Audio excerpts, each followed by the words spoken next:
సమయంలో మనం కొంతసేపు ఈ సిఆర్ క్యాంప్ లో డ్యూటీ కోసం నేను వచ్చాను. మా కుటుంబం ప్రార్థించింది కొంచెం అనారోగ్యంగా ఉంది.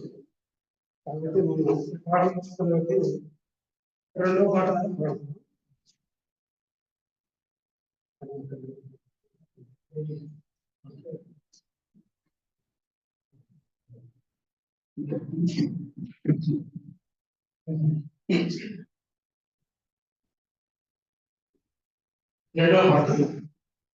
నమ్మకమైన మాయేశ్వర నమ్మిన వారిని కరుణించి నమ్మకమైన నమ్మిన వారిని కరుణించితివి ప్రతి జనులను కరుణించినావు కాపాడినావు కరుణతో నింపబడి లోకాన జీవించినావు నీ ప్రజలకు ఎంతో ఆధారమే నీ కరుణతో నింపబడి లోకాన జీవించినావు నీ ప్రజలకు ఎంతో ఆధారమే నమ్మకమైన నమ్మిన వారిని కరుణించితివి నా బలహీనతయందు నన్ను కాపాడి శ్రేష్టమైన కృపనిచ్చి బలపరిచితివి ఆదరణకర్తవై విడువలను నిలచి సన్నిధిలో నన్ను దాచినావయా నా బలహీనతయందు నన్ను దాచినావరి శ్రేష్టమైన కృపనిచ్చి బలపరిచితివి ఆదరణకర్తవై విడువలను నిలచి సన్నిధిలో నన్ను దాచినావయా నమ్మకమైన నమ్మిన వారిని కరుణించితివి తప్పకుండా ప్రార్థించబడండి. ఆశ్చర్య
ఈ ఒకటో పాట ఇంతకు ముందు పాడాం కదా, నీ పుట్టుక ప్రపంచానికి తీసుకోవాలి.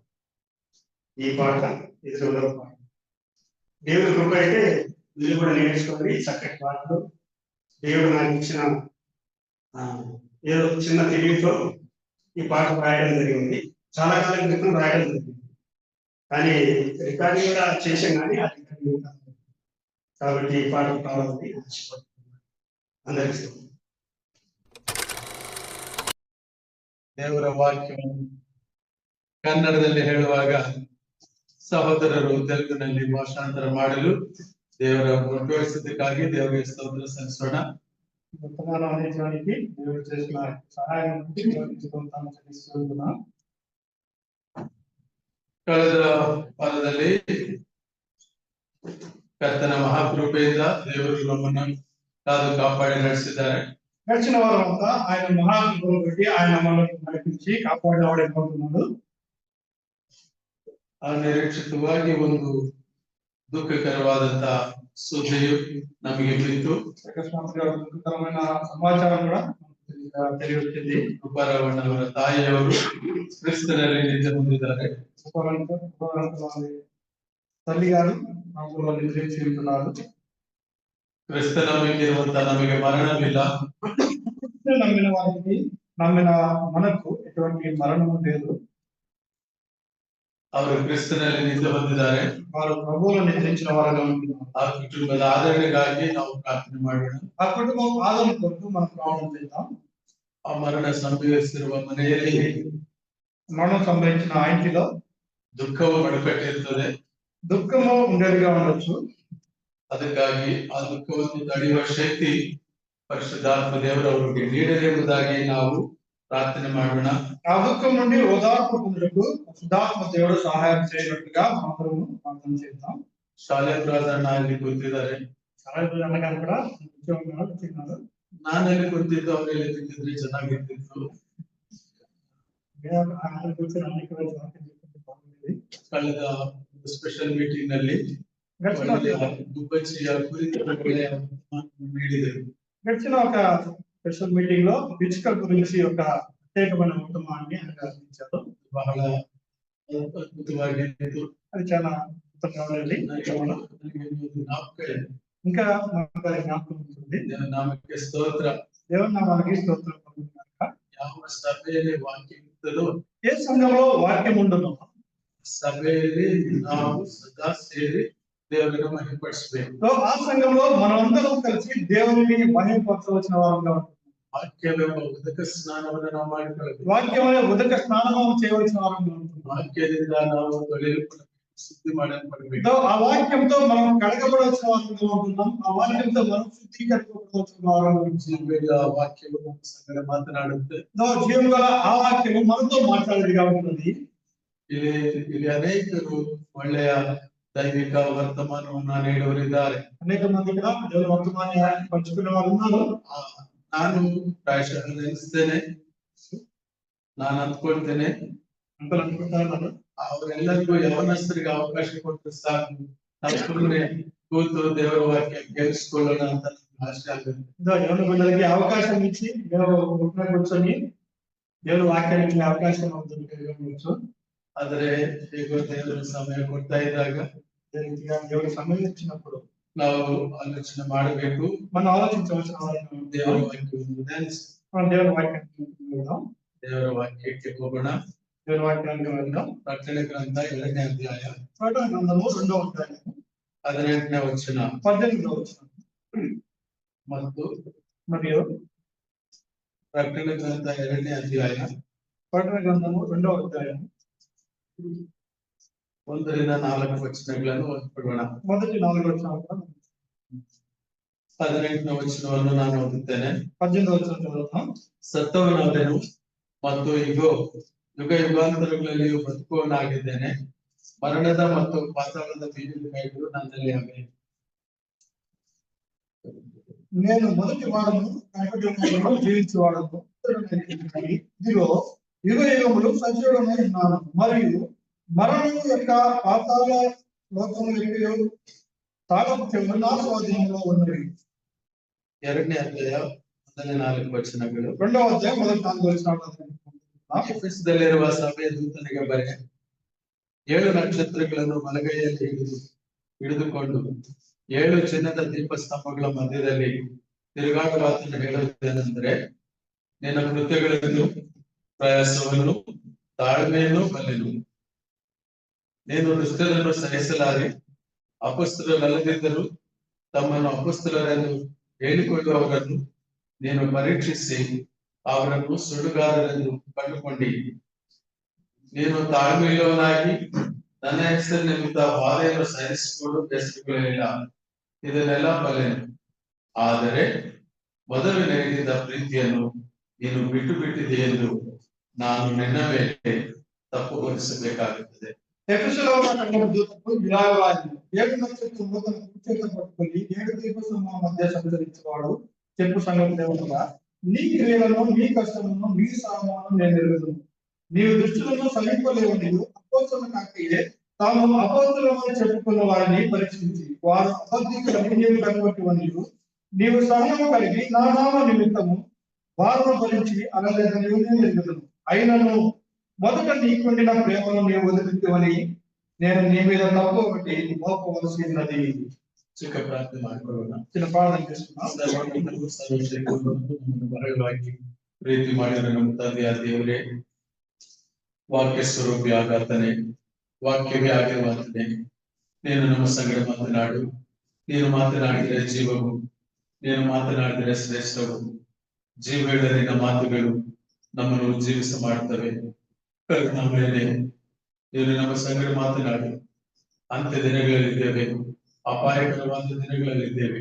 ನಿನಗೆ ಇಷ್ಟವಾದ ಮಕ್ಕಳಾಗಿ ನಾವು ಜೀವಿಸುವಂತೆ ನೀನೇ ಸ್ವಾಮಿ ಸಹಾಯ ಮಾಡು. ವಾಕ್ಯದ ಮೂಲಕವಾಗಿ ಮಾತನಾಡು. ನಿನ್ನ ಕರುಣಾಪೀಠದಿಂದ, ನಿನ್ನ ಕೃಪಾ ಸಿಂಹಾಸನದಿಂದ ನಿನ್ನ ವರ್ತಮಾನವನ್ನು ಬಿಡುಗಡೆ ಮಾಡು. ನೀನೇ ಮಹಿಮೆ ಹೊಂದಿಕೊ. ನಮ್ಮ ಕರ್ತರು ನಮ್ಮ ರಕ್ಷಕನಾದ ಯೇಸು ಕ್ರಿಸ್ತರ ಪರಿಶುದ್ಧ ನಾಮದಲ್ಲಿ ಸ್ತೋತ್ರ ಸಮರ್ಪಿಸಿ ಬೇಡಿಕೊಳ್ಳುತ್ತೇವೆ ನಮ್ಮ ತಂದೆ. ಆಮೆನ್. ಕರ್ತನಲ್ಲಿ ಪ್ರಿಯರೇ, ನಾವು ಓದಿರೋ ವಾಕ್ಯ ಭಾಗದ ಸಂದರ್ಭ ಯಾವುದಂದ್ರೆ, ప్రభువును చేరుకునేలా మనం చదువుకున్న ఈ యొక్క వాక్య భాగాన్ని సందర్భం ఏంటంటే, ಭಕ್ತನಾದ ಯೋಹಾನನನ್ನು ಪತ್ಮೋಸ್ ದ್ವೀಪದಲ್ಲಿ ದೇವರ ವಾಕ್ಯವನ್ನು ಸಾರದಕ್ಕಾಗಿ ಸಾಕ್ಷಿಯಾಗಿದ್ದಕ್ಕಾಗಿ ಆತನನ್ನು ಕೈದಿಯಾಗಿ ಅಲ್ಲಿದ್ದರು. భక్తులైన యోహాను ఆ యొక్క పద్మాస ద్వీపంలో దేవుని యొక్క వాక్యాన్ని ప్రకటించడానికి ఖైదీగా ఉంచబడిన వాడు. ಅದನ್ನು ನಾವು 1ನೇ ಅಧ್ಯಾಯ 9ನೇ ವಚನದಲ್ಲಿ ಕಾಣ್ತೇವೆ. దాన్ని మనం మొదటి అధ్యాయం 9వ వచనంలో చూడవచ్చు.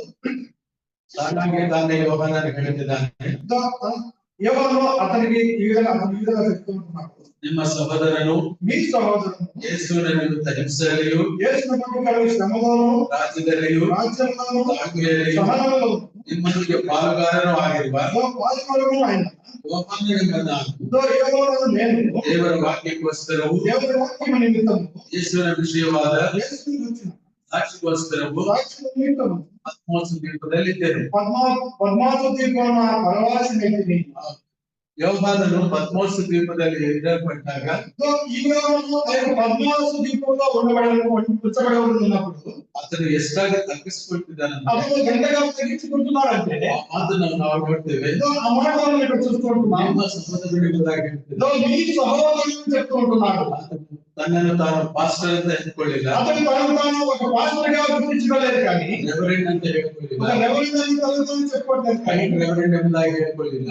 అది ఒక గవర్నమెంట్ స్థానాన్ని చెప్పుకున్నారు కానీ తనను తాను అయితే తనకిగా తాను ನಿಮ್ಮ సహోదరుని ಎಂಬುದಾಗಿ ఈ సహోదరుని చెప్తున్నాడు. తగ్గించుకుంటున్నాడు. అంతగా తనను తాను తగ్గించుకుంటున్నాడు. వల్ల అంత మాత్రమే కాదు హింస పొందిదవను, హింసింపబడిన వాడు రాజ్యದಲ್ಲಿಯೂ దేవుని యొక్క రాజ్యంలోను హింస పొందిదవను, హింస పొందిన వాడిగా ತಾಳ್ಮೆಯಲ್ಲಿಯೂ సమానమును అలగారను పరివారంలో అయినా ಎಂಬುದಾಗಿ ತನ್ನನ್ನು ಕುರಿತು ಹೇಳಿಕೊಳ್ತಿದ್ದಾನೆ. ఆ విధంగా తనకు తానుగా తన గురించి చెప్పుకున్నవాడు అంటున్నాడు. ಭಕ್ತರು ಅವರ ಬಗ್ಗೆ ಹೇಳಿಕೊಳ್ಳುವುದು ಸಾಮಾನ್ಯವಾದಂತಹ ಒಂದು ಸಂಗತಿ. భక్తులైన వారు వారు తమ గురించి చెప్పుకోవడం ఇది చాలా సాధారణమైన ಆದರೆ విషయం. ತಮ್ಮನ್ನು ತಾವು ತಗ್ಗಿಸಿಕೊಂಡು ಹಂಬಲ್ನೆಸ್ ನಿಂದ ದೀನ ಸ್ಥಿತಿಯಲ್ಲಿ ಹೇಳಿಕೊಳ್ಳುವುದು ಬಹಳ గణనీయవాద సంగతి. అయితే వారు తమను తాము తగ్గించుకుంటూ ఇటువంటి దీనస్థితి గురించి వారు ఆ విధంగా విశదీకరించడం అది చాలా ఘనమైన సంగతిగా ఉంటుంది. ಕರ್ತನ ದಿನದಲ್ಲಿ ಆತ್ಮ ಪರವಶನಾಗಿದ್ದಾಗ ఆ యొక్క దేవుని యొక్క దినంలో ఆత్మపరచుడైనప్పుడు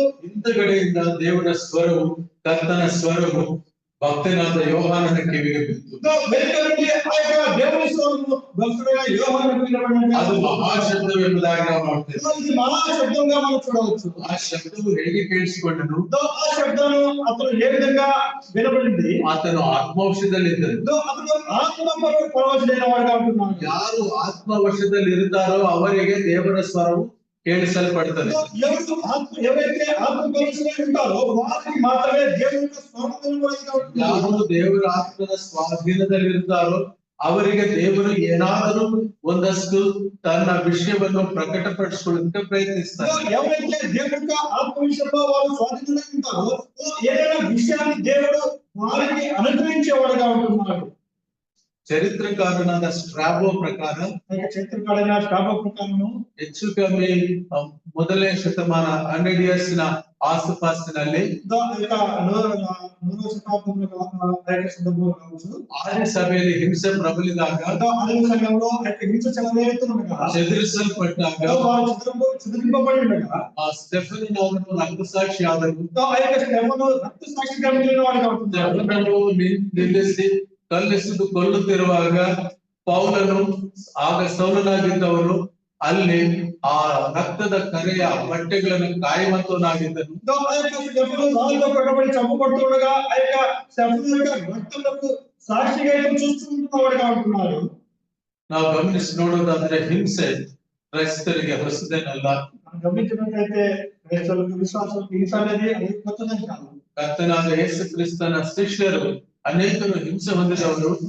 ಶಿಷ್ಯರು ಅನೇಕ ಮಂದಿ ಹಿಂಸೆ ಕರ್ತನಾದ ಯೇಸು ಕ್ರಿಸ್ತನು ಕೂಡ ಹಿಂಸೆ ಹೊಂದಿದವರು. ಯೇಸು ಕ್ರಿಸ್ತ ಕೂಡ ಇದೇ ಹಿಂಸೆಯನ್ನು ಹೊಂದಿದವರು. ಹಿಂಸಾತ್ಮಕ ಮರಣವನ್ನು ಹೊಂದಿದರು. ఆయనైతే హింసాత్మకమైన మరణాన్ని పొందిన వాడిగా ఉంటున్నాడు. ಇಲ್ಲಿ ನಾವು 18ನೇ ವಚನ ಓದುವುದರ ಪ್ರಾಮುಖ್ಯತೆ ಏನಂದ್ರೆ ఇక్కడ మనం ఈ యొక్క 18వ వచనము చదివే యొక్క ప్రాముఖ్యతను గమనించినట్లయితే ಅಲ್ಲಿ ಕರ್ತನಾದ ಯೇಸು ಕ್ರಿಸ್ತನ ಬಳಿಯಲ್ಲಿ ಶಿಷ್ಯರು ಯಾರೂ ಇಲ್ಲ. ప్రభువు యేసు క్రీస్తు దగ్గర శిష్యులు ఎవరు కూడా లేని సందర్భంలో ಪೇತ್ರನು ಓಡಿ ಹೋದನು. పేతురు పరిగెత్తిపోయిన వాడే ಆತನು ಯೇಸು ಕ್ರಿಸ್ತ ನನಗೆ ಗೊತ್ತಿಲ್ಲ ಎಂಬುದಾಗಿ ಚಳಿ ಕಾಯಿಸಿಕೊಳ್ಳುವ ಕಡೆ ಚಿಕ್ಕ ಹುಡುಗಿ ಜೊತೆಯಲ್ಲಿ ಆತನು 3 ಸಾರಿ ಸುಳ್ಳು ಹೇಳಿದನು. ప్రభువు యేసు క్రీస్తు ఎవరో అని తను ఎవరో తెలియదని చెప్పేసి ఆ యొక్క చిన్న బాలిక వద్ద అతను 3 సార్లు అబద్ధం చెప్పిన వాడుగా ఉంటున్నాడు. ಯೋಹಾನನು ಮಾತ್ರ ಹತಸಾಕ್ಷಿ ಆಗಲಿಲ್ಲ. ఎవరు మాత్రమే హతసాక్షి కాలేదు కానీ ಸುಡುತ್ತಿರುವ ಬೇಯುತ್ತಿರುವ ಎಣ್ಣೆಯಲ್ಲಿ ಅದನ್ನು ಹಾಕಿದರೂ ಕೂಡ ಆತನಿಗೆ ಏನೂ ಆಗಲಿಲ್ಲ. అతను మంచిగా కాగబడిన నూనెలో వేయకుండా కూడా అతనికి ఏమి కూడా కాలేదు. ಒಂದು ವಿಶೇಷವಾದ ಕಾರಣಕ್ಕಾಗಿ ದೇವರು ಯೋಹಾನನನ್ನು ಆರಿಸಿಕೊಂಡಿದ್ದರು. ఒక ప్రత్యేకమైన సంగతి కొరకు దేవుడు యోహానను ఎంచుకున్న వాడిగా ఉంటున్నాడు. ಅದಕ್ಕೋಸ್ಕರವಾಗಿ ಯೋಹಾನನನ್ನು ಆತನು ಕಾಯುತ್ತಾ ಬಂದನು. అందుకొరకు యోహానను యోహాను కాచుతూ వచ్చినాడు. ಯೋಹಾನನ ಒಂದು ಮನಸ್ಥಿತಿ ಹೇಗಿತ್ತಂದ್ರೆ ఈ యొక్క యోహాను యొక్క మనసు ఏ విధంగా ఉందంటే ಸ್ಟೆಫನನು ರಕ್ತಸಾಕ್ಷಿಯಾದನು. ఈ యొక్క స్టెఫను రక్తసాక్షిగా ఉన్నాడు. ಸೌಲನು ಸಭೆಯನ್ನು ಹಿಂಸಿಸುತ್ತಾ ಇದ್ದ. ఈ యొక్క సౌలు ఆ యొక్క సంఘాలను హింసిస్తూ వస్తున్నాడు. ಆದಿ ಸಭೆಯಲ್ಲಿ ಗೊಂದಲಗಳು ಉಂಟಾಗ್ತಿವೆ. ఆ యొక్క ఆదిమ సంఘంలో కలవరలు వస్తూ ఉన్నాయి. ಎಲ್ಲೆಲ್ಲಿ ನೋಡಿದ್ರು ಕೂಡ ಜನರು ಎಲ್ಲರೂ చెదిరి ಹೋಗ್ತಿದ್ದಾರೆ. ఎక్కడ చూసినా కూడా అక్కడ విశ్వాసులు ప్రజలు వారు చెదిరిపోతూ ఉంటున్నారు. ಆ ಹೃದಯದಲ್ಲಿ ಆ ಚಿಂತೆ, ಆ ನೋವು ఆ దుఃఖం యోహానునికి ఎంతో ప్రియరే. ఆ యొక్క యోహాను హృదయంలో ఈ విషయం గురించిన బాధ మరియు చింత కలిగిన వాడుగా ఉంటున్నాడు యోహాను. ಕರ್ತನಾದ ಯೇಸು ಕ್ರಿಸ್ತನು ತನ್ನ ಸ್ವರಕ್ತವನ್ನು ಕೊಟ್ಟು ಸಂಪಾದಿಸಿಕೊಂಡಿರುವ ಸಭೆ ಎಂಬುದು యోహానునికి ಗೊತ್ತಿತ್ತು. ప్రభువైన యేసుక్రీస్తు వారు ఆయన తన యొక్క సొంత రక్తం ఇచ్చి కొనబడిన ఈ యొక్క సంఘమని యోహానుకు తెలుసు. అదే సందర్భంలో ಕರ್ತನಾದ ಯೇಸು ಕ್ರಿಸ್ತನಿಗೂ ಕೂಡ ప్రభువైన యేసుక్రీస్తు వారు కూడా యోహానನ ಒಂದು ಸ್ಥಿತಿ ಅರ್ಥ ಆಯಿತು. ఈ యొక్క యోహాను యొక్క స్థితి కూడా తెలుసుకున్నవారుగా ఉంటారు. ಕರ್ತನಾದ ಯೇಸು ಕ್ರಿಸ್ತನು ಕೂಡ ప్రభువైన యేసుక్రీస్తు వారికి కూడా 7 ಸಭೆಗಳಿಗೆ 7 సంఘాలకు ಒಂದೊಂದು ರೀತಿಯಲ್ಲಿ ಸಂದೇಶವನ್ನು ನೀಡಬೇಕೆಂಬುದಾಗಿ ಬಯಸಿದ್ದನು. ఒక్కొక్క విధంగా ఈ విధంగా ఆ సందేశాలు వర్తమానం పంపించాలని అతను ఆలోచించిన వాడు. ಮುಂದೆ ನಡೆಯಬೇಕಾದ ಸಂಗತಿಗಳನ್ನು ఇక ముందు రాబోయే సంగతులను జరగబోయే సంగతులను గురించి ఆ యోహానను నోడిರುವ సంగతులను గురించి అదే విధంగా ఈ యొక్క యోహాను ఏదైతే దర్శనం కలిగినాడో ఆ యొక్క విషయాల గురించి ನಡೆಯುತ್ತಿರುವ సంగతులను గురించి జరుగుతున్న విషయాల గురించి ಆಗಬೇಕಾದ ಸಂಗತಿಗಳನ್ನು జరగబోయే విషయాల గురించి యోహానನಿಗೆ ಸ್ಪಷ್ಟವಾಗಿ ತಿಳಿಸುವಂತ ಒಂದು ಉದ್ದೇಶದಿಂದ ಕರ್ತನು ತನ್ನ ಮಹಿಮಾ ಸ್ವರೂಪದಲ್ಲಿ ಮಹಿಮಾ ಪ್ರತ್ಯಕ್ಷತೆಯನ್ನು యోహానునికి అనుగ్రహించడం ప్రియరే. ఈ యొక్క యోహానుకు స్పష్టంగా తెలియపరచాలని ఆ యొక్క దేవుని యొక్క మహిమా స్వరూపాన్ని ఆ యొక్క విషయాలను తెలియపరిచిన వాడుగా ఉంటున్నాడు. ಆದರೆ యోహానನ ಪ್ರತಿಕ್ರಿಯೆಯು అయితే యోహాను యొక్క ప్రతిక్రియ ఏ విధంగా ఉంది? యోహానನ ಒಂದು ರೆಸ್ಪಾನ್ಸ್ ಹೇಗಿದೆ? అతని యొక్క సమాధానం ఏ విధంగా ఉన్నది? ಕರ್ತನಾದ ಯೇಸು ಕ್ರಿಸ್ತನನ್ನು ప్రభువైన యేసుక్రీస్తును ಆ ರೀತಿಯಾಗಿ ಆತನು ನೋಡಿರಲಿಲ್ಲ. ఆ విధంగా అతను చూచిన వాడు కాదు. ಆತನು ನೋಡಿದ್ದು ಬೇರೆ ರೀತಿ. అతను ఇందుకు ముందు ఆయనను చూసింది వేరే విధంగా. ಆದ್ರೆ ಈಗ ಕಾಣುತ್ತಿರೋದು ಬೇರೆ ರೀತಿ. అయితే ఇప్పుడు ఆయన కనిపించడం అది వేరే విధంగా ఉంది. ಹೇಗೆ ನೋಡುತ್ತಿದ್ದಾನೋ ಯೋಹಾನನು ఏ విధంగా ఈ యొక్క యోహాను చూస్తూ ఉన్నాడు. ಕರ್ತನಾದ ಯೇಸು ಕ್ರಿಸ್ತನು ಆತನು ನೋಡುವ ನೋಟದಲ್ಲಿಯೇ ಆ ಯೋಹಾನನ ಭಾವನೆಯನ್ನು ಅರ್ಥ ಮಾಡಿಕೊಂಡ. ప్రభువైన యేసుక్రీస్తు వారు కూడా యోహాను చూసే ఆ యొక్క దృష్టిలోనే యోహాను యొక్క భావాన్ని అర్థం చేసుకున్న వాడిగా ఉన్నాడు. ಕೆಲವರು ನಮ್ಮನ್ನು ನೋಡುವಾಗ ಅವರ ಮನಸ್ಸಿನಲ್ಲಿ ಏನ್ ಆಲೋಚನೆ ಇರುತ್ತೆ ಅಂತ ನಮ್ಗೆ ಗೊತ್ತಾಗುತ್ತಲ್ಲ. మనం చూసినప్పుడు వారి యొక్క మనసులో ఎటువంటి ఆలోచన కలిగిన వారో మనం గమనించవచ్చు కొన్నిసార్లు. ಮತ್ತೆ ನಮ್ಮ ಕರ್ತನಾದಂತ ಯೇಸು ಕ್ರಿಸ್ತನು ಇನ್ನೆಷ್ಟು ಮಟ್ಟಿಗೆ ಜ್ಞಾನ ಇರುವವನು. అయితే ప్రభువైన యేసుక్రీస్తు వారు ఎంత జ్ఞానం కలిగిన వాడు. ಹೃದಯ ಅಂತರಂಗಗಳನ್ನು ಪರಿಶೀಲನೆ ಮಾಡುವವರು. ఆయన హృదయాంతరంగములను పరిశోధించేవాడుగా ఉంటున్నాడు. ಯೋಹಾನನು ಸತ್ತವನ ಹಾಗೆ ಬಿದ್ದು ಹೋದ. ఈ యొక్క యోహాను చనిపోయిన వాడుగా పడి ఉన్నాడు. ಆಗ అప్పుడు ಕರ್ತನಾದ ಯೇಸು ಕ್ರಿಸ್ತನು ప్రభువైన యేసుక్రీస్తు ಮಾತನ್ನ ಹೇಳ್ತಾನೆ, ఒక మాటను చదివిస్తూ ఉన్నాడు. ಬೇಡ, నీవు భయపడవద్దు. ಬೇರೆ ವಚನದ ಮಧ್ಯಭಾಗದಲ್ಲಿ ಮಾತಿದೆ. 17వ వచనం చివరి భాగంలో ఆ మాటను మనం చూడవచ్చు. ಎಲ್ಲರೂ ಬೇಡ, భయపడకు. 17వ ವಚನ ಮೊದಲನೇ ಭಾಗದಲ್ಲಿ ನೋಡ್ತೀವಿ. 17వ వచనం మొదటి భాగంలో చూడవచ్చు. ಸತ್ತವನ ಹಾಗೆ ಆತನ ಪಾದಗಳ ಮುಂದೆ ಬಿದ್ದೆನು. నేను ఆయనను చూడగానే చచ్చిన వారి వలె ఆయన పాదం వద్ద పడి తిని. ಆತನು ತನ್ನ ಬಲಗೈ ನನ್ನ ಮೇಲೆ ಇಟ್ಟು ఆయన తన కుడి చేతిని నా మీద ఉంచి, ಹೆದರಬೇಡ, నాతో ఇట్లా నేను ನಾನು ಮೊದಲನೆಯವನು ಕಡೆಯವನು, భయపడకము, నేను మొదటి వాడను కడపటి వాడను, ಸದಾ ಜೀವಿಸುವವನು ಆಗಿದ್ದೇನೆ, జీవించు వాడను, ಸತ್ತವನಾದನು, మృతుడనైతిని గాని ಯುಗ ಯುಗಗಳು ఇదిగో యుగ యుగములు ಬದುಕೋನಾಗಿದೆ. సజీవుడనై ఉన్నాను. Why our Lord Jesus Christ reintroduce us in such a way? ఈ విధంగా దేవుడు అతనికి ఎందుకు పరిచయం చేసుకుంటూ ఉన్నాడు తిరిగి? ಪುನಃ ಆತನನ್ನ ಹೇಗೆ ಯಾಕೆ ಹೀಗೆ ಪರಿಚಯಿಸಿಕೊಳ್ಳುತ್ತಿದ್ದಾನೆ? దేవుడు ఎందుకొరకు ఈ విధంగా తనను తాను పరిచయం చేసుకుంటూ ఉన్నాడు? ಇದು ನಮಗೆ ಅರ್ಥ ಆಗಬೇಕಾದ್ರೆ ఇది మనకు అర్థం కావాలంటే ಯೋಹಾನ ಸುವಾರ್ತೆ 19ನೇ ಅಧ್ಯಾಯ యోహాను సువార్త 19వ అధ్యాయం 26ನೇ ವಚನ ನೋಡಿದರೆ 26వ వచనం మనం చూసినట్లయితే ನಮಗೆ ಈ ಸಂಗತಿ ಅರ್ಥ ಆಗುತ್ತೆ. మనకి ఈ విషయం అర్థమైనదిగా ఉంటుంది. ನಾವು ఇక్కడ ಗಮನಿಸ್ತೇವೆ, మనం అక్కడ గమనిస్తాం.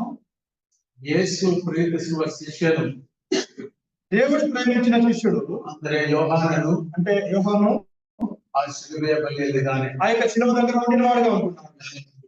చదవండి. ತನ್ನ ತಾಯಿಯ ತನ್ನ ಪ್ರೀತಿ ಶಿಕ್ಷಣ ನೋಡಿ ತಾಯಿಗೆ ಅಮ್ಮ ಇವರಿಂದ ಮಗನಿಂದ ಹೇಳಿದನು. యేసు తన తల్లి తాను ప్రేమించిన శిష్యుడును దగ్గర నిల్చుండట చూసి, అమ్మా ఇదిగో నీ కుమారుడని తన తల్లితో చెప్పాను. ಇವನಿಗೆ ತಾಯಿಯಲ್ಲಿ ಹೇಳಿದನು. ಆವತ್ತಿನಿಂದ ಶಿಷ್ಯನಾಗಿದ್ದ ತನ್ನ ಮನೆಯಲ್ಲಿ ಇಟ್ಟುಕೊಂಡನು. తర్వాత శిష్యుని చూసి, ఇదిగో నీ తల్లి అని చెప్పాను. ఆ గడియ నుండి ఆ శిష్యుడు ఆమెను తన ఇంట చేర్చుకుని. ಶಿಲುಬೆಯ ಮೇಲೆ ನಿಂತ ಶಿಷ್ಯನು. ఆ యొక్క శిలువ దగ్గర నిలబడిన శిష్యుడు. ಬೇರೆ ಯಾವ ಶಿಷ್ಯರು ನಿಂತಿಲ್ಲ. వేరే ఏ శిష్యులు కూడా అక్కడ నిలబడలేదు. ಯಾರು ನಿಲ್ಲುತ್ತಾರೋ ಅವರೇ ನಿಲ್ಲುತ್ತಾರೆ. ఎవరు నిలబడగలుగుతారో వారే నిలబడేవారుగా ఉంటున్నారు. ಯಾರು ನಿಲ್ಲುತ್ತಾರೋ ಅವರಿಗೆ ಜವಾಬ್ದಾರಿಯನ್ನು ದೇವರು ಕೊಡ್ತಾನೆ. ఎవరైతే నిలబడతారో వారికే దేవుడు బాధ్యత ఇచ్చేవాడుగా ఉంటున్నాడు. ನಂಬಿಕೆಯಲ್ಲಿ ನಾವು ನಿಲ್ಲುವಂತರಾಗಬೇಕು. మనం విశ్వాసంలో నమ్మకంగా ఉండవలసిన ಸ್ಥಿರವಾಗಿರಬೇಕು. ఆ యొక్క విశ్వాసంలో నమ్మిక అది స్థిరంగా ఉండవలసిందిగా ಯೋಹಾನನಿಗೆ ಬಾಧ್ಯತೆಯನ್ನು ಕರ್ತನಾದ ಯೇಸು ಕ್ರಿಸ್ತನು ಕೊಟ್ಟನು. ఈ యొక్క యోహానుకు ప్రభువైన యేసుక్రీస్తు వారు ఆ యొక్క బాధ్యతను అప్పగించిన వాడు. ಮುಂಚಿತವಾಗಿ దానికంటే ముందరగా యోహాను ಕರ್ತನಾದ ಯೇಸು ಕ್ರಿಸ್ತನ ತಲೆಯ ಮೇಲಿರುವ ಮುಳ್ಳಿನ ಕಿರೀಟವನ್ನು ಮುಟ್ಟಿದನು. ప్రభువైన యేసుక్రీస్తు వారి తలపై ఉంచబడిన ఆ యొక్క ముళ్ళిన కిరీటమును చూసినప్పుడు ఆ రక్తం సురియుತ್ತಿದ್ದಾಗ ఆ యొక్క రక్తం కాచబడుతూ ఉండగా ఈ యొక్క యోహాను చూస్తూ ఉన్నాడు. ಮತ್ತು ಆತನಿಗೆ ಏಟಿಗಳನ್ನು ಹೊಡೆಯುವಾಗ ఆయనను హింసిస్తుండగా ఆయనను కొట్టుచూ ఉండగా ಯೋಹಾನನು ನೋಡುತ್ತಿದ್ದ ఈ యొక్క యోహాను చూస్తూ ఉన్నాడు. ಆತನ ಶರೀರದಲ್ಲಿ ఆయన యొక్క శరీరంలో ಈಟೆಯಿಂದ ತಿವಿದಾಗ ఆ యొక్క ఈటను గుచ్చినప్పుడు ರಕ್ತವು ಚಿಮ್ಮಿ ಬಂದಾಗ ఆ యొక్క రక్తం ప్రవహిస్తూ ఉండగా ಆ ರಕ್ತಮಯವಾದಂತಹ ಶರೀರವನ್ನು ಯೋಹಾನನು ದೃಷ್ಟಿಸ್ತಾ ಇದ್ದನು. ఆ యొక్క రక్తమయమైన ఆ యొక్క శరీరాన్ని యోహాను చూస్తూ ఉన్నాడు. ಅದೇ ದೃಷ್ಟಿಯಿಂದ అదే దృష్టితో ನೋಡಿದನು. అదే దృష్టితో ఇప్పుడు కూడా చూస్తూ ఉన్నాడు. ಆಗ ಯೇಸು ಕ್ರಿಸ್ತನಿಗೆ ಒಂದು ಮಾಹಿತಿ ಯೋಹಾನನಿಗೆ ಕೊಡಬೇಕಾಯಿತು. అప్పుడు యోహానికి ఒక విషయాన్ని చెప్పాలి ఆ యొక్క క్రీస్తుల వారు అనుకునేవారు ఉంటున్నారు. ಅದಕ್ಕಾಗಿ ಈ ಮಾತು ಹೇಳಿದನು. అందుకొరకు ఈ మాటను చెప్తూ ఉన్నాడు. ಸುಮ್ಮನೆ ನಾವು ಓದಿದ್ರೆ ಅರ್ಥ ಆಗಲ್ಲ. మనం ఊరికే ఈ విషయాన్ని చదివినప్పుడు మనకు అర్థం కాదు. ಆದ್ರೆ ಆ ರೆಫರೆನ್ಸ್ ಸಮೇತ ಅರ್ಥ ಮಾಡಿಕೊಂಡಾಗ అయితే ఆ యొక్క రెఫరెన్స్ తో కలిసి మనం అర్థం చేసుకున్నప్పుడు ಯಾಕೆ ಯೇಸು ಕ್ರಿಸ್ತನು ಶಿಷ್ಯನ ಜೊತೆ ಹೇಳಿದ್ದಾನಂದ್ರೆ ఎందుకు ప్రభువైన యేసుక్రీస్తు వారు శిష్యులతో ఈ విధంగా అంటున్నాడని చూసినప్పుడు ಸತ್ತವನಾಗಿದ್ದನು. ఆ యొక్క చనిపోయిన వాళ్ళని విన్నాము. ಆದರೆ అయితే ಯುಗಗಳು యుగ యుగములో ಬದುಕೋನಾಗಿದ್ದೇನೆ. సజీవుడనై ఉన్నాను. ಆಗ ನೀನು ನೋಡಿದಾಗ ಸತ್ತಿದ್ದೆ ಕರೆಕ್ಟೇ.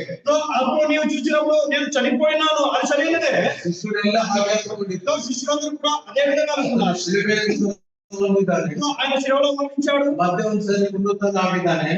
మరి ఒకసారి ఆయన పునరుత్థానమైనాడు. ಆರೋಹಣಗಾಗಿ ಹೋದನು. ఆరోహణమై ఉన్నాడు. ಮತ್ತೆ ಎಲ್ಲಿದ್ದಾನೋ ಗೊತ್ತಿಲ್ಲ. అయితే ఎక్కడ ఉన్నాడో తెలియదు. ಏನಾದರೂ ಗೊತ್ತಿಲ್ಲ.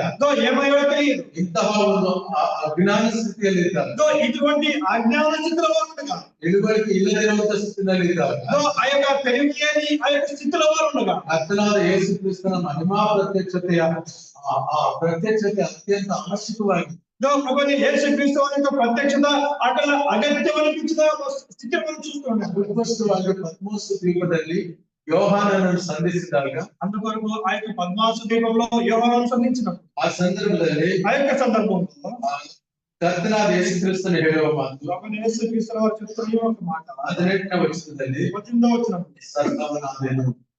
మృతుడనైతేనే గాని ದ ಪಾಸ್ಟ್ ಟೆನ್ಸ್ అది కడుతున్నదంతా జరిగిపోయిన విషయం. ಕರ್ತನಾದ ಯೇಸು ಕ್ರಿಸ್ತನು ಸತ್ತು ಹೋಗಿದ್ದರು. ప్రభువైన యేసుక్రీస్తు వారు ఆయన చనిపోయినాడు. ಆದರೆ ಈಗ అయితే ఇప్పుడు ಯುಗಾಂತರಗಳಲ್ಲಿ యుగ యుగములు ಬದುಕೋನಾಗಿದ್ದಾನೆ. సజీవుడనై ఉన్నాను. ಮರಣದ ಮತ್ತು ಪಾತಾಳದ ಬೀಗದ ಕೈಗಳು ನನ್ನಲ್ಲಿವೆ. మరణము యొక్క పాతాళములకు తలుపు చెవులు నా స్వాధీనంలో ఉన్నవి. ಮರಣದ ಕೊಂಡಿಗೆ ಮುರಿಯಲ್ಪಟ್ಟಿದ್ದು. ఆ యొక్క మరణపు ముళ్ళు విరచబడింది. ಇನ್ನು ಮರಣದ ಆಳ್ವಿಕೆ ಇಲ್ಲ. ఇక ఆ యొక్క మరణం యొక్క ఆ యొక్క పాలనకి లేదు. ಮರಣದ ಬೀಗದ ಕೈಗಳು ಕರ್ತನಾದ ಯೇಸು ಕ್ರಿಸ್ತನ ಬಳಿ ಇವೆ. ఆ యొక్క మరణపు తాళపు చెవులు ప్రభువైన యేసుక్రీస్తు వారి చేతిలో ఉన్నాయి. ಸಹೋದರ ಕೃಪಾರಾವ ನಮ್ಮ ತಾಯಿ ರಾಮಮ್ಮ ಅಕ್ಕ ಆ ಸಹೋದರಿ ಈಗ ಎಲ್ಲಿದ್ದಾರೆ ಎಂಬುದಾಗಿ ಹೇಳುವಾಗ ಒಂದು ಆದರಣೆಗಾಗಿ ನಾವು ಆಲೋಚನೆ ಮಾಡ್ತೇವೆ. క్రిస్తన బలియారే తల్లి గారు ఎక్కడున్నారో మనం గమనించినప్పుడు ప్రభుని యేసుక్రీస్తుల వారిని నిలిచారు. ప్రభువు దగ్గర వారు ఉన్నారని మాట చెప్పేవారము యాజకుడిగా ಹೇಳುವಾಗ ఎందుకని చెప్పినప్పుడు యేసుక్రీస్తు తానే ಹೇಳಿದ್ದಾನೆ. ప్రభుని యేసుక్రీస్తు వారు తానే చెప్తూ ఉన్నారు, యుగాంతరದಲ್ಲಿ ಬದುಕುನಾಗಿದ್ದು నేను యుగ యుగములు సజీవుడనై మరణದ పాతాళದ ಬೀಗದ ಕೈಗಳು ನನ್ನಲ್ಲಿವೆ. మరణము యొక్క పాతాళం యొక్క తాళపు చెవులు స్వాధీనంలో ఉన్నవి. ಕರ್ತನಾದ ಯೇಸುಕ್ರಿಸ್ತನ ಸ್ವಾಧೀನದಲ್ಲೇ ప్రభుని యేసుక్రీస్తుల వారి స్వాధీనంలో ఈ యొక్క తాళపు చెవులు ఉండేవి. ಮರಣವೇ ಇಲ್ಲ, మరణమే లేదు. ಮರಣದ ಕೊಂಡಿ ಮುರಿಯಲ್ಪಟ್ಟಿದೆ. ఆ యొక్క మరణపు మూలం విరిచిబడింది. ಈ ಹಿಂದೆಯಿಂದ ಆ ಕೊಂಡಿ ಇತ್ತು, దీనికి పూర్వం ఆ యొక్క మరణపు మూలం ఉండినదిగా ఉన్నది. ಆದರೆ ಆ ಮರಣದ ಕೊಂಡಿಯನ್ನು ಮುರಿದು అయితే ఆ యొక్క మరణపు మూలను విరిచి ಪರಲೋಕಕ್ಕೆ ಆರೋಹಣ ಮಾಡುವಂತ పరలోకానికి ఆరోహణైన ಪ್ರತಿ ಒಬ್ಬ ವಿಶ್ವಾಸಿಗೂ ప్రతి ఒక్క విశ్వాసం కూడా ಈ ಒಂದು ಬಾಧ್ಯತೆಯನ್ನು ಅನುಗ್ರಹಿಸಿದ್ದಾರೆ. ఈ యొక్క బాధ్యతల యొక్క భాగ్యాన్ని దేవుడు ఇచ్చిన వాడుగా ఉంటారు. ಹಾಗಾಗಿ ನಾವು అలాగప్పుడు మనం ಕರ್ತನಾದ ಯೇಸು ಕ್ರಿಸ್ತನು ప్రభువైన యేసుక్రీస్తుల వారు ಸದಾ ಜೀವಿಸುವವರು ಎಂಬುದಾಗಿ ನೆನೆಸೋಣ.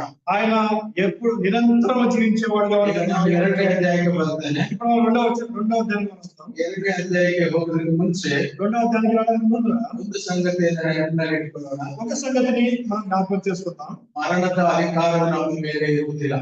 మరణం యొక్క అధికారము ఇక మన మీద లేదు. ಕರ್ತನಾದ ಯೇಸು ಕ್ರಿಸ್ತನನ್ನ ರಕ್ಷಕನನ್ನಾಗಿ ಅಂಗೀಕಾರ ಮಾಡಿಕೊಂಡು ప్రభువైన యేసుక్రీస్తును రక్షకుడిగా అంగీకరించి ಆತನಲ್ಲಿ ಮಾನಸಾಂತರ ಹೊಂದಿ ఆయనలో మారు మనసు పొంది ಕರ್ತನಾದ ಯೇಸು ಕ್ರಿಸ್ತನನ್ನ ಮಹಿಮೆಪಡಿಸುವ ಜೀವನ ಜೀವಿಸುವವರಿಗೆ ఆయనను మహిమపరిచే జీవితాన్ని జీవించే వారి కొరకు ಕರ್ತನಾದ ಯೇಸು ಕ್ರಿಸ್ತನ ಸಭೆಯಲ್ಲಿ ಸೇರಿ ಆತನನ್ನು ಆರಾಧಿಸುವವರಿಗೆ ఆ ప్రభువైన యేసుక్రీస్తు యొక్క ఆయన యొక్క సంఘంలో చేరి ఆయనను ఆరాధించే వారి కొరకు ದೇವರು ಬಹಳ ಹತ್ತಿರವಿದ್ದಾರೆ. ఆయన చాలా సమీపంలో ఉన్నారు. ಆತನ ಆದರಣೆ ನೀಡುವನಾಗಿದ್ದಾನೆ. ఆయన ఆదరించేవాడుగా ఉంటున్నాడు. ಯೋಹಾನನ ಚಿಂತೆ ಏನಿತ್ತು ఈ యొక్క యోహాను యొక్క ఆలోచన బాధ ఏమై ఉంటున్నదో ಕರ್ತನಾದ ಯೇಸು ಕ್ರಿಸ್ತನ ಬಾಧೆಯು ಕೂಡ ಅದೇ ಇತ್ತು.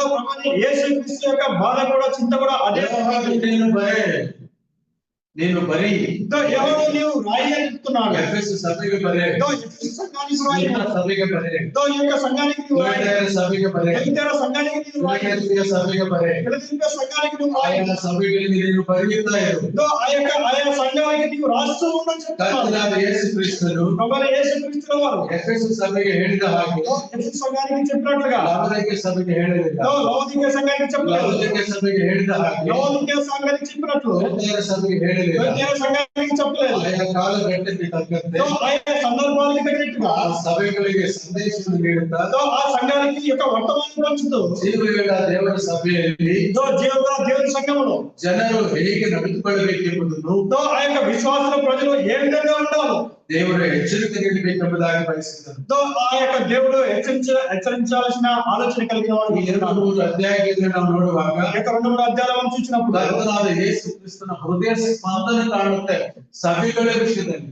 సంఘంలో విషయంలో ప్రభువైన యేసుక్రీస్తు వారి యొక్క ఆ యొక్క హృదయ ఆలోచన ఆశ్చర్యమైనదో తెలియజేస్తున్నాడు. God's heartbeat of God is towards the church. ఆ యొక్క సంఘంలో గురించిన దేవుని యొక్క హృదయ స్పందన తెలియపరుస్తున్నాడు. ಪ್ರತಿ ಒಂದು ಸಭೆಯಲ್ಲಿ ಆತನು ತಿರುಗಾಡುವವನಾಗಿದ್ದಾನೆ. ప్రతి ఒక్క సంఘంలో తిరిగేవాడుగా ఉంటున్నాడు. ಸಭೆಯಲ್ಲಿ ಇರುವ ಎಲ್ಲ ಸಂಗತಿಗಳು ಆತನಿಗೆ ಗೊತ್ತುಂಟು. సంఘంలో జరిగే ప్రతి ఒక్క విషయము ఆయనకు తెలియదు. ಆತನು ಆತ್ಮಸ್ವರೂಪಿಯಾಗಿರುತ್ತಾನೆ. ఆయన ఆత్మస్వరూపమైన దేవుడే ఉన్నాడు. ಆತನ ಕಣ್ಣುಗಳು ఆయన కన్నులు ಗುರಿಯಂತೆ ನಾವಲ್ಲಿ ಕಾಣ್ತೇವೆ. 15ನೇ ವಚನದಲ್ಲಿ 1ನೇ ಅಧ್ಯಾಯ 15ನೇ ವಚನದಲ್ಲಿ ಆತನ ಕಣ್ಣುಗಳು ಬೆಂಕಿಯ ಉರಿಯಂತೆಯೂ ಆತನ ಪಾದಗಳು ಕುಲುಮೆಯಲ್ಲಿ ಕಾಯಿಸಿದ ತಾಮ್ರದಂತೆಯೂ ಆತನ ಧ್ವನಿಯು ಜಲಪ್ರವಾಹದ ಘೋಷದಂತೆ ಇದ್ದವು. ఆయన నేత్రములు అగ్ని జ్వాలల ఉండెను. ఆయన పాదములు కొలిమిలో కొట్టుకుపోయిన మెరిచిన అపరంజితో సమానమైండెను. ఆయన కంట సముద్రము విస్తార జలప్రవాహముల ధ్వని వలె ఉండెను. ಆತನ ಕಣ್ಣಿನ ದೃಷ್ಟಿಯಿಂದ ಏನನ್ನು ತಪ್ಪಿಸಿಕೊಳ್ಳಿಕ್ಕೆ ಆಗುವುದಿಲ್ಲ. ఆయన కన్ను దృష్టి నుంచి ఏది కూడా తప్పించుకోవడానికి సాధ్యం కాదు. ಎಫೆಸ ಸಭೆಯನ್ನು ಕುರಿತು 4 ಮೆಚ್ಚುಗೆಗಳನ್ನ ಬಹಳ ಅರ್ಥಪೂರ್ಣವಾಗಿ ಹಾರ್ಟ್ಫುಲ್ ಆಗಿ ಕರ್ತನಾದ ಯೇಸು ಕ್ರಿಸ್ತನು ಹೇಳ್ತಾನೆ. ఈ యొక్క ఎఫెసు సంఘాన్ని గురించి ఆయన యొక్క చాలా విషయాలు, ఒక 4 విషయాలను, అర్థమైన విషయాలను ఆయన విశదీకరిస్తూ ఉంటున్నాడు. ತುಂಬಾ ಸ್ಪಷ್ಟವಾಗಿ ಆತನು ಹೇಳ್ತಾನೆ. చాలా స్పష్టంగా సెలవిస్తూ ఉన్నాడు. ಎಫೆಸದಲ್ಲಿರುವ ಸಭೆಗೆ ಎಂಬುದಾಗಿ ಹೇಳ್ತಾನೆ. ఎఫెసులో ఉన్న సంఘానికి చెబుతూ 2ನೇ ವಚನದಲ್ಲಿ ಕಾಣ್ತೇವೆ. 2వ వచనం చూస్తున్నాం. ನಿನ್ನ ಕೃತ್ಯಗಳನ್ನು ಪ್ರಯಾಸವನ್ನು ತಾಳ್ಮೆಯನ್ನು ಬಲೆನು. నీ క్రియలను, నీ కష్టమును, నీ సహనమును నేను ఎరుగుదును. ಕೃತ್ಯಗಳು ಎಂಬುದಾಗಿ ಹೇಳುವಾಗ క్రియలు అని చెప్పినప్పుడు ನೀತಿ ಕ್ರಿಯೆಗಳು ಅಲ್ಲ, నీతి క్రియలు కాదు, ಪುಣ್ಯ ಕ್ರಿಯೆಗಳಲ್ಲ, పుణ్య క్రియలు కార్యాలు కాదు, ದೇವರಿಲ್ಲದೆ ಇರುವ ಕ್ರಿಯೆಗಳಲ್ಲ, దేవుడు లేకుండా జరిగే క్రియలు కాదు, ದೇವರ ಚಿತ್ತಾನುಸಾರವಾಗಿ ನಡೆಯುವಂತ ನಂಬಿಕೆ ಮತ್ತು ಕ್ರಿಯೆಗಳು ಎರಡು ಪ್ರವರ್ಧಮಾನಕ್ಕೆ ಬಂದಿರುವ ಕೃತ್ಯಗಳು. దేవుని చిత్తానుసారంగా అది జరిగింపబడే విశ్వాసము క్రియలు ఆ రెండు సమముగా జరిగింపబడే కార్యాలుగా ఉన్నాయి. ಇದು ನಮಗೆ ಅರ್ಥ ಆಗಬೇಕಾದ್ರೆ ఇది మనకు అర్థం కావాలంటే ಯಾಕೋಬ ಪತ್ರಿಕೆ 2ನೇ ಅಧ್ಯಾಯ యాకోబు పత్రిక 2వ అధ్యాయము 21, 23 ವಚನವನ್ನು ಓದಿಕೊಳ್ಳೋಣ. 21 ರಿಂದ 23.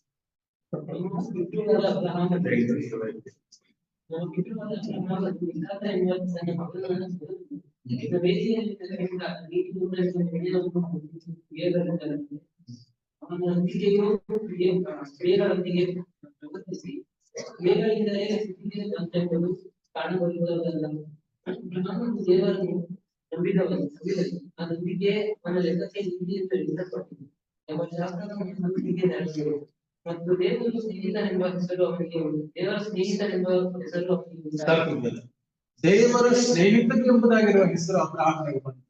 దేవుని స్నేహితుడిగా పిలువబడే ఆ యొక్క భాగ్యము అబ్రహాముకి దొరికింది. ನಂಬಿಕೆ ಇತ್ತು, నమ్మకం ఉండింది, కృత్యಗಳು ఇತ್ತು. అదేవిధంగా క్రియలు కూడా ఉన్నాయి. ಏನು ಕೃತ್ಯಗಳು? ఏ క్రియలు? ಅಬ್ರಹಾಮನೇ, ನಿನ್ನ ಒಬ್ಬನೇ ಮಗನನ್ನು ನೀನು ಕರೆದುಕೊಂಡು ನಾನು ತೋರಿಸುವ ಬೆಟ್ಟಕ್ಕೆ ಹೋಗು. అబ్రహామా, నీ ఒక్కరైన కుమారుని తీసుకువెళ్ళి నేను చూపించే ఆ యొక్క పర్వతానికి నీ వెళ్ళము. ಶಾಕಿಂಗ್ ನ್ಯೂಸ್ ಅಲ್ಲ? ಎಷ್ಟು ఆశ్చర్యకరమైన మాట. షాక్. ಅಬ್ರಹಾಮನ ಒಂದು ಮನಸ್ಥಿತಿ ಹೇಗಿರುತ್ತೆ? ఈ యొక్క అబ్రహాం యొక్క తన యొక్క మనస్థితి ఏ విధంగా గమనించాము. రీకన్ఫర్మేషన్ దేవుడి దగ్గర వెయిట్ ಮಾಡಿ. మరి ఒకసారి కన్ఫర్మేషన్ కొరకు దేవుని గురించి దేవుని దగ్గర అడగలేదు. ಒಂದು ವೇಳೆ ದೇವರು ಇನ್ನೊಂದು ಬೇರೆ ಏನಾದ್ರೂ ಹೇಳಿದಾನ ಅಂತ ಅಂದ್ಕೊಂಡಿಲ್ಲ. వేరేమన్నా దేవుడు అడిగాడని అబ్రహాం అడగలేదు. Simply obeyed. అతను ఊరికనే అతను విధేయత చూపించిన వాడు. ಒಂದೇ ಮಾತಿಗೆ ఒకటే మాటతో అతను విధేయత. అతను విధేయత చూపించాడు. ಎಷ್ಟು ಮಟ್ಟಿಗೆ ವಿಧೇಯನಾದನು? ఎంతవరకు విధేయత చూపించాడంటే ಆತನನ್ನು ತನ್ನ ಮಗನನ್ನ ಯಜ್ಞ ಕೊಡುವ ಮಟ್ಟಕ್ಕೆ ಅದನ್ನು తన యొక్క కుమారుని బలి ఇవ్వడానికి కూడా వెలితిగినంత మట్టుగా అతను విధేయుడు. ಆತನು ಕತ್ತಿಯನ್ನು ಮೇಲಕ್ಕೆ ಎತ್ತುವಷ್ಟು ಮಟ್ಟಕ್ಕೆ ಬಂದು ఆ యొక్క కత్తిని తన యొక్క కుమారునిలో ఉంచు వరకు ఆయన విధేయత చూపించాడు. ಆಗ ದೇವದೂತರು ಬಂದು ನಿನ್ನ ಮಗನ ಮೇಲೆ ಕೈ ಹಾಕಬೇಡ ಅನ್ನುವರು. అప్పుడు దేవదూత చెప్తూ ఉంటున్నాడు, నీ యొక్క కుమారుని పైన చెయ్యి వేయకమని చెప్తుండగా ಅಲ್ಲಿಯ ತನಕ ವಿಧೇಯನಾದನು ಬೇರೆ. అంతవరకు విధేయత చూపించిన వాడు. ಕೃತ್ಯವಿರುವ ಸಭೆಯಾಗಿತ್ತು, క్రియలు కలిగిన సంఘంగా ఉన్నది. ಮತ್ತು ಎರಡನೇದಾಗಿ ನೋಡುವಾಗ రెండోదిగా మనం చూసినప్పుడు ಸುವಾರ್ತೆ ಇರುವ ಸಭೆಯಾಗಿತ್ತು, సువార్త కలిగిన సంఘంగా ఉంటున్నది. ಪ್ರಾರ್ಥನೆ ಇರುವ ಸಭೆ ಇದ್ದು, ప్రార్థన కలిగిన సంఘంగా ఉన్నది. ಸುವಾರ್ತೆ ಸಾರುವ ಸಭೆಯಾಗಿತ್ತು. సువార్తను ప్రకటించే సంఘంగా ఉన్నది. ಆ ಸುವಾರ್ತೆ ಸಾರಲ್ಪಡಲಾಗಿ ఆ యొక్క సువార్త ప్రకటింపబడినట్లుగా ఎఫెసులో ಬಹಳ ಘನವಾದ ದೇವರ ಕಾರ್ಯ ನಡೆಯಿತು. ఘనమైన దేవుని యొక్క కార్యములు కూడా జరిగింపబడినాయి. ಅಪೊಸ್ತಲ ಕೃತ್ಯಗಳು 19ನೇ ಅಧ್ಯಾಯ, అపొస్తలుల కార్యములు 19వ అధ్యాయము 9-10 ವಚನಗಳನ್ನು ನೋಡೋಣ. 9-10 వచనాలను చూద్దాం. ಅವಾಗ ಗಮನಿಸಿ ನೋಡ್ತೇವೆ. మనం ఇక్కడ గమనించి చూద్దాము. ಅಪೊಸ್ತಲನಾದ ಪೌಲನು అపొస్తలుడైన పౌలు ಆ ಒಂದು ಎಫೆಸು ಪ್ರಾಂತ್ಯಕ್ಕೆ ಬಂದು ఆ యొక్క ఎఫెసు ప్రాంతానికి వచ్చి ತುರಲು ಎಂಬ ವೇದ ಪಾಠಶಾಲೆಯನ್ನು ಪ್ರಾರಂಭ ಮಾಡಿ తురలో అనే ఒక పాఠశాలను అతను ప్రారంభం చేసి 2 ವರ್ಷ ಅಲ್ಲಿ ಕ್ರಿಸ್ತನ ಸುವಾರ್ತೆಯನ್ನು ಸಾರ್ತಾ ಇದ್ದಾನೆ. 2 సంవత్సరాల కాలము ఆ యొక్క దేవుని యొక్క సువార్తను ప్రకటించిన వాడుగా ಆ ఉంటున్నాడు. ಸಂದರ್ಭದಲ್ಲಿ ಏನಾಯ್ತಂದ್ರೆ, ఆ సందర్భంలో ఏం జరిగింది చూసినప్పుడు ಅತ್ತನೇ ದೇವಿ ಮಹಾದೇವಿ ಎಂಬುದಾಗಿ ಆ ಎಫೆಸು ಪಟ್ಟಣದ ಜನರಿಗೆ ನಂಬಿಕೆ ಇತ್ತು. ఆ యొక్క అర్థమి దేవి అనే మహాదేవి పైన ఆ యొక్క ఎఫెసీ ప్రజలు విశ్వాసంలో నమ్మకం ఉంచిన వారుగా ఉన్నారు. 19ನೇ ಅಧ್ಯಾಯದ ಮಧ್ಯಭಾಗದಲ್ಲಿ ನೋಡ್ತೇವೆ. 19వ అధ్యాయం మధ్య భాగంలో చూడవచ్చు. ಅತ್ತನೇ ದೇವಿ ಮಹಾದೇವಿ ಎಂಬುದಾಗಿ 2 ಗಂಟೆಗಳ ಕಾಲ ಜೋರಾಗಿ ತಿಳಿಸಿಕೊಂಡವರಾಗಿದ್ದರು. వారు 2 గంటల సమయం వరకు వారు అర్థమి దేవి మహాదేవి అని వారి యొక్క ఘోషణ చేసేవారుగా ఉన్నారు. ಅಷ್ಟು ಮಾತ್ರವಲ್ಲ, అంత మాత్రమే కాదు, ಅವರು ಪೌಲನನ್ನ ಬಂಧಿಸಿದರು. వారు పౌలును బంధించిన వారుగా ఉన్నారు. ಅಲ್ಲೇ ಅಷ್ಟು ಮಾತ್ರವೇ ಅಲ್ಲ, అంత మాత్రమే కాదు, ಅವರಿಗಿರುವ ಆದಾಯವು ಹೊರಟು ಹೋಗುತ್ತದೆ ಅಂತ ಹೇಳಿ వారు తమకున్న సంపాదన ఆ యొక్క ఆధారము కోల్పోతుందని అనుకుని 24ನೇ ವಚನದಲ್ಲಿ ನೋಡುವಾಗ 24వ వచనం చూసినట్లయితే 23 ಆ ಕಾಲమందు క్రీస్తు ಮಾರ್ಗದ ವಿಷಯವಾಗಿ క్రీస్తు మార్గంలో గురించి ಬಹಳ ಕಲಬೆ ಹುಟ್ಟಿತು. చాలా అల్లరి కలిగారు. ಏಕೆಂದರೆ ఎలాగనగా ದೇಮೇತ್ರಿಯ ಎಂಬ ಅಕ್ಕಸಾಲಿಗನು దేమేత్రి అనే ఒక కంసాలి ಬೆಳ್ಳಿಯಿಂದ ಅರ್ಥಮೀ ದೇವಿಯ ಗುಡಿಯಂತೆ ಸಣ್ಣ ಸಣ್ಣ ಗುಡಿಗಳನ್ನು ಮಾಡಿಸುವವನಾಗಿದ್ದನು. అర్థమి దేవికి వెండి గుడిలో చేయించడం వల్ల ఆ పరివారికి మిగులు లాభం కలిగి చేయించిండేను. ದೇವರು 11ನೇ ವಚನದಲ್ಲಿ ನೋಡ್ತೇವೆ. 11వ వచనం చూస్తున్నాం. ದೇವರು ಸೌಲನ ಕೈಯಿಂದ ವಿಶೇಷವಾದ ಕಾರ್ಯಗಳನ್ನು ನಡೆಸಿದ್ದರಿಂದ దేవుడు పౌలు యొక్క చేతితో అనేకమైన అద్భుతాలు చేయించగా ರೋಗಿಗಳು ಸ್ವಸ್ಥವಾದರು. రోగులు స్వస్థపరచబడ్డారు. ಅಲ್ಲಿ ಒಂದು ಮಿಕ್ಸ್ಡ್ ಸಿಚುಯೇಷನ್ ಬಂತು. అక్కడ ఒక మిశ్రమ స్థితి అక్కడ కలిగిందిగా మనం చూస్తుంటున్నాం. ಸೈತಾನನ ಭಾವ ಏನಂದ್ರೆ సైతాన్ యొక్క స్వభావం ఏమంటుందిగా, ಎಲ್ಲಿ ದೇವರು ಕಾರ್ಯ ಮಾಡ್ತಾನೋ ఎక్కడ దేవుడు తన కార్యం జరిగిస్తాడో ಅವನು ಕೂಡ ಕಾರ್ಯ ಮಾಡ್ಲಿಕ್ಕೆ అతను కూడా తన యొక్క కార్యాన్ని జరిగించడానికి ముందు వచ్చేవాడు ಒಂದು కాబట్టి ಉದಾಹರಣೆ ಹೇಳ್ತೇನೆ. ఒక ఉదాహరణ చెప్తాను. ಒಂದು fair and lovely company fair and lovely open ಮಾಡಿದ್ರೆ ఫేర్ అండ్ లవ్లీ సంస్థ ఆ యొక్క ఫేర్ అండ్ లవ్లీ క్రీమ్ గురించి ఓపెన్ చేస్తే ಅದರ ಡೂಪ್ಲಿಕೇಟ್ ತಕ್ಷಣ ತಯಾರಾಗುತ್ತೆ. దాని యొక్క నకలు ఇమీడియట్ గా తయారైదిగా ఉంటున్నది. ಅದಕ್ಕಿಂತ ಚೆನ್ನಾಗಿ ಶೈಲಿನಲ್ಲಿದೆ. దానికింత ఇంకా కూడా అది దగ్గర నడిచేదిగా ఉండొచ్చు. ಸೈತಾನನ ఇది సైతాన్ యొక్క కుతంత్రం. ಇದು ಎಲ್ಲ ಕಾಲದಲ್ಲಿ ಇದ್ದದ್ದು. ఇది అన్ని కాలాల్లో కూడా ఇది జరుగుతూ వస్తున్నది. ಮೋಶೆ ಕಾಲದಲ್ಲಿ ಇತ್ತು. మోషే కాలంలో జరిగినది. ಧರ್ಮಶಾಸ್ತ್ರ ಇದ್ದಾಗ ಕೂಡ ధర్మశాస్త్రం ఉన్నప్పుడు కూడా ಯೆಹೂದ್ಯರು యూదులు ಅವರ ಒಂದು ಓದಲು ಲಾಸ್ ಇಟ್ಕೊಂಡು వారు తమకు కలిగే నష్టాన్ని గురించి ಅವರಲ್ಲಿರುವ ಟಾಲ್ಮುಡ್ ಮೂಲಕವಾಗಿ ಟಾಲ್ಮುಡ್ ಅನ್ನೋ ಒಂದು ಗ್ರಂಥ వారు టాల్ముడ్ అనే ఆ యొక్క గ్రంథం గురించి ಆ ದೇವರು ಹೇಳಿರುವಂತಹ ಧರ್ಮೋಪದೇಶವನ್ನು దేవుడు చెప్పుకునే ఆ యొక్క ధర్మశాస్త్రం గురించి ಅವರು ಅನುಸರಿಸಿಕೊಂಡು ಹೋಗುವಂತ ಒಂದು ವಿಶೇಷವಾದಂತಹ ತತ್ವಜ್ಞಾನ ಬಂದಿದೆ. వారు దాన్ని అనుసరించే ఒక విశేషమైన తత్వం ఆయన సందర్భం జరిగినది. ಅದಕ್ಕೋಸ್ಕರವಾಗಿ ಮತ್ತಾಯ ಸುವಾರ್ತೆಯಲ್ಲಿ ಕರ್ತನಾದ ಯೇಸು ಕ್ರಿಸ್ತನು ಹೇಳ್ತಾನೆ. దాని కొరకే ఆ యొక్క మత్తయి సువార్తలో ప్రభుని యేసుక్రీస్తు సెలవిస్తున్నాడు. 5:20 వచనದಲ್ಲಿ ನೋಡ್ತೀವಿ. 5:20 చూడొచ్చు. ನಿಮ್ಮ ನೀತಿಯು మీ నీతి ಶಾಸ್ತ್ರಿಗಳ ನೀತಿಗಿಂತಲೂ శాస్త్ర నీతి కంటేను ಪರಿಸಾಯನ పరిశోధన నీతి కంటేను ಹೆಚ್ಚಿನದಾಗದಿದ್ದರೆ అది అధికము కాని ಅದು ಪರಲೋಕ ರಾಜ್ಯವನ್ನು ಸೇರಲಾರೆ. మీరు పరలోక రాజ్యాన్ని మీరు ప్రవేశించరు. ಯಾವಾಗಲೂ ಸೈತಾನ ಮಾಡುವ ತಂತ್ರ ಏನಂದ್ರೆ ఎప్పుడు యొక్క సైతాను జరిగించే కుతంత్రం ఏమంటే ಕರ್ತನಾದ ಯೇಸು ಕ್ರಿಸ್ತನ ಕಾಲದಲ್ಲಿ ಕೂಡ మన ప్రభువైన యేసుక్రీస్తు వారి సందర్భంలో కూడా ಇನ್ನೊಬ್ಬ ಯೇಸು ಹೆಸರಿಟ್ಕೊಂಡಿರೋನಿದ್ದು మరి కూడా యేసు అనే పేరు కలిగిన వాడు ఉన్నాడు. ಈಗ ಪೌಲನು ಅದ್ಭುತ ಕಾರ್ಯಗಳನ್ನು ಮಾಡುವಾಗ ఇక్కడ ఈ యొక్క పౌలు తనగా అద్భుత కార్యాలు చేస్తూ ఉన్నాడు. ಅವರ ಹೆಸರಿನಲ್ಲಿ ದೆವ್ವ ಬಿಡಿಸುವ ಯೆಹೂದ ಜನರು ಬಂದರು.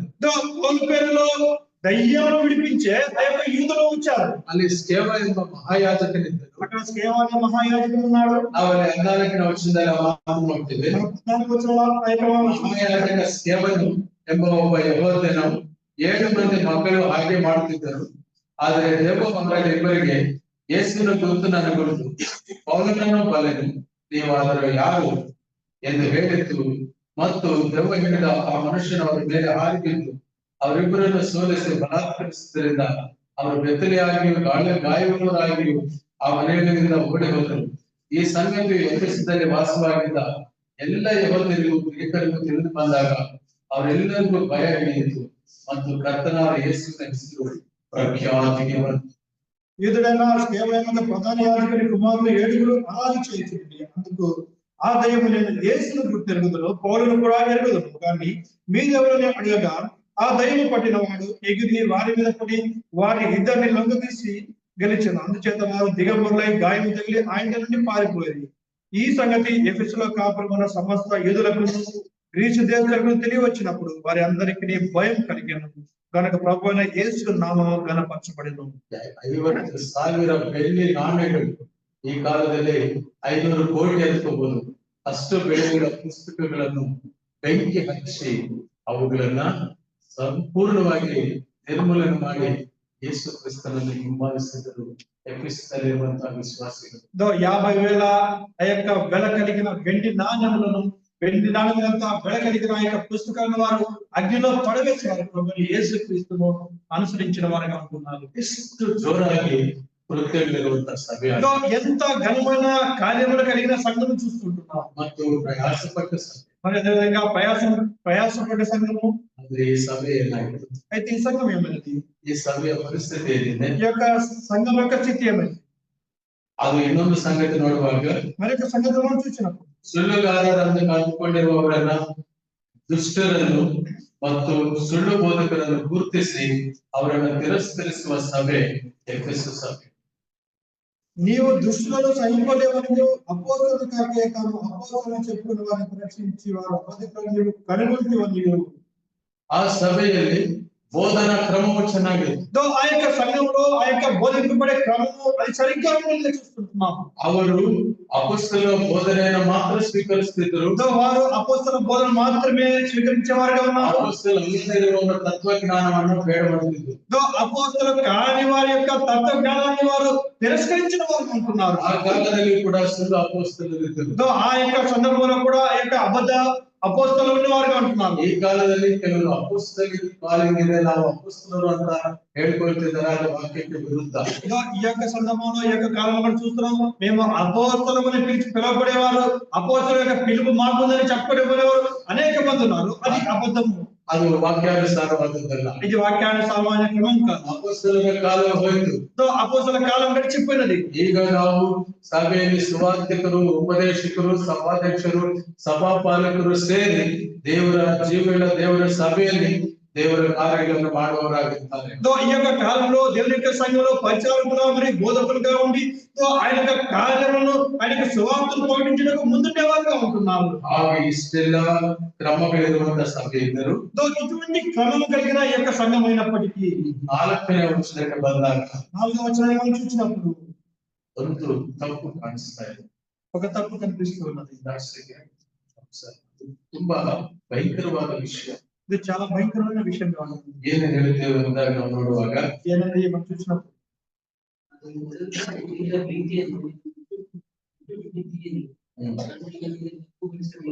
ನಿನಗಿರುವ ಮೊದಲನೆಯ ಪ್ರೀತಿ ಈಗ ಇಲ್ಲ. నీకుండిన ఆ యొక్క మొదటి ప్రేమ ఇప్పుడు నీవు కలిగలేవు.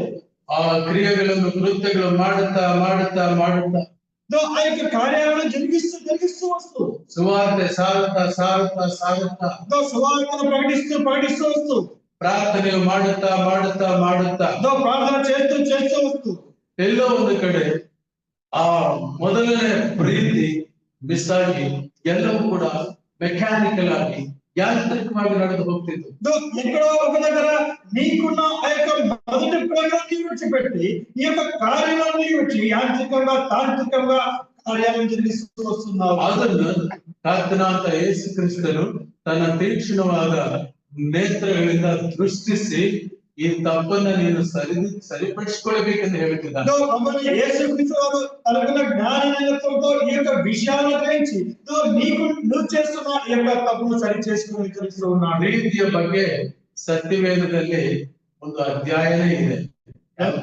దాని గురించి పరిశుద్ధ గ్రంథంలో ఒక అధ్యాయం ఉంది. ಯಾವುದು? 1 Corinthians.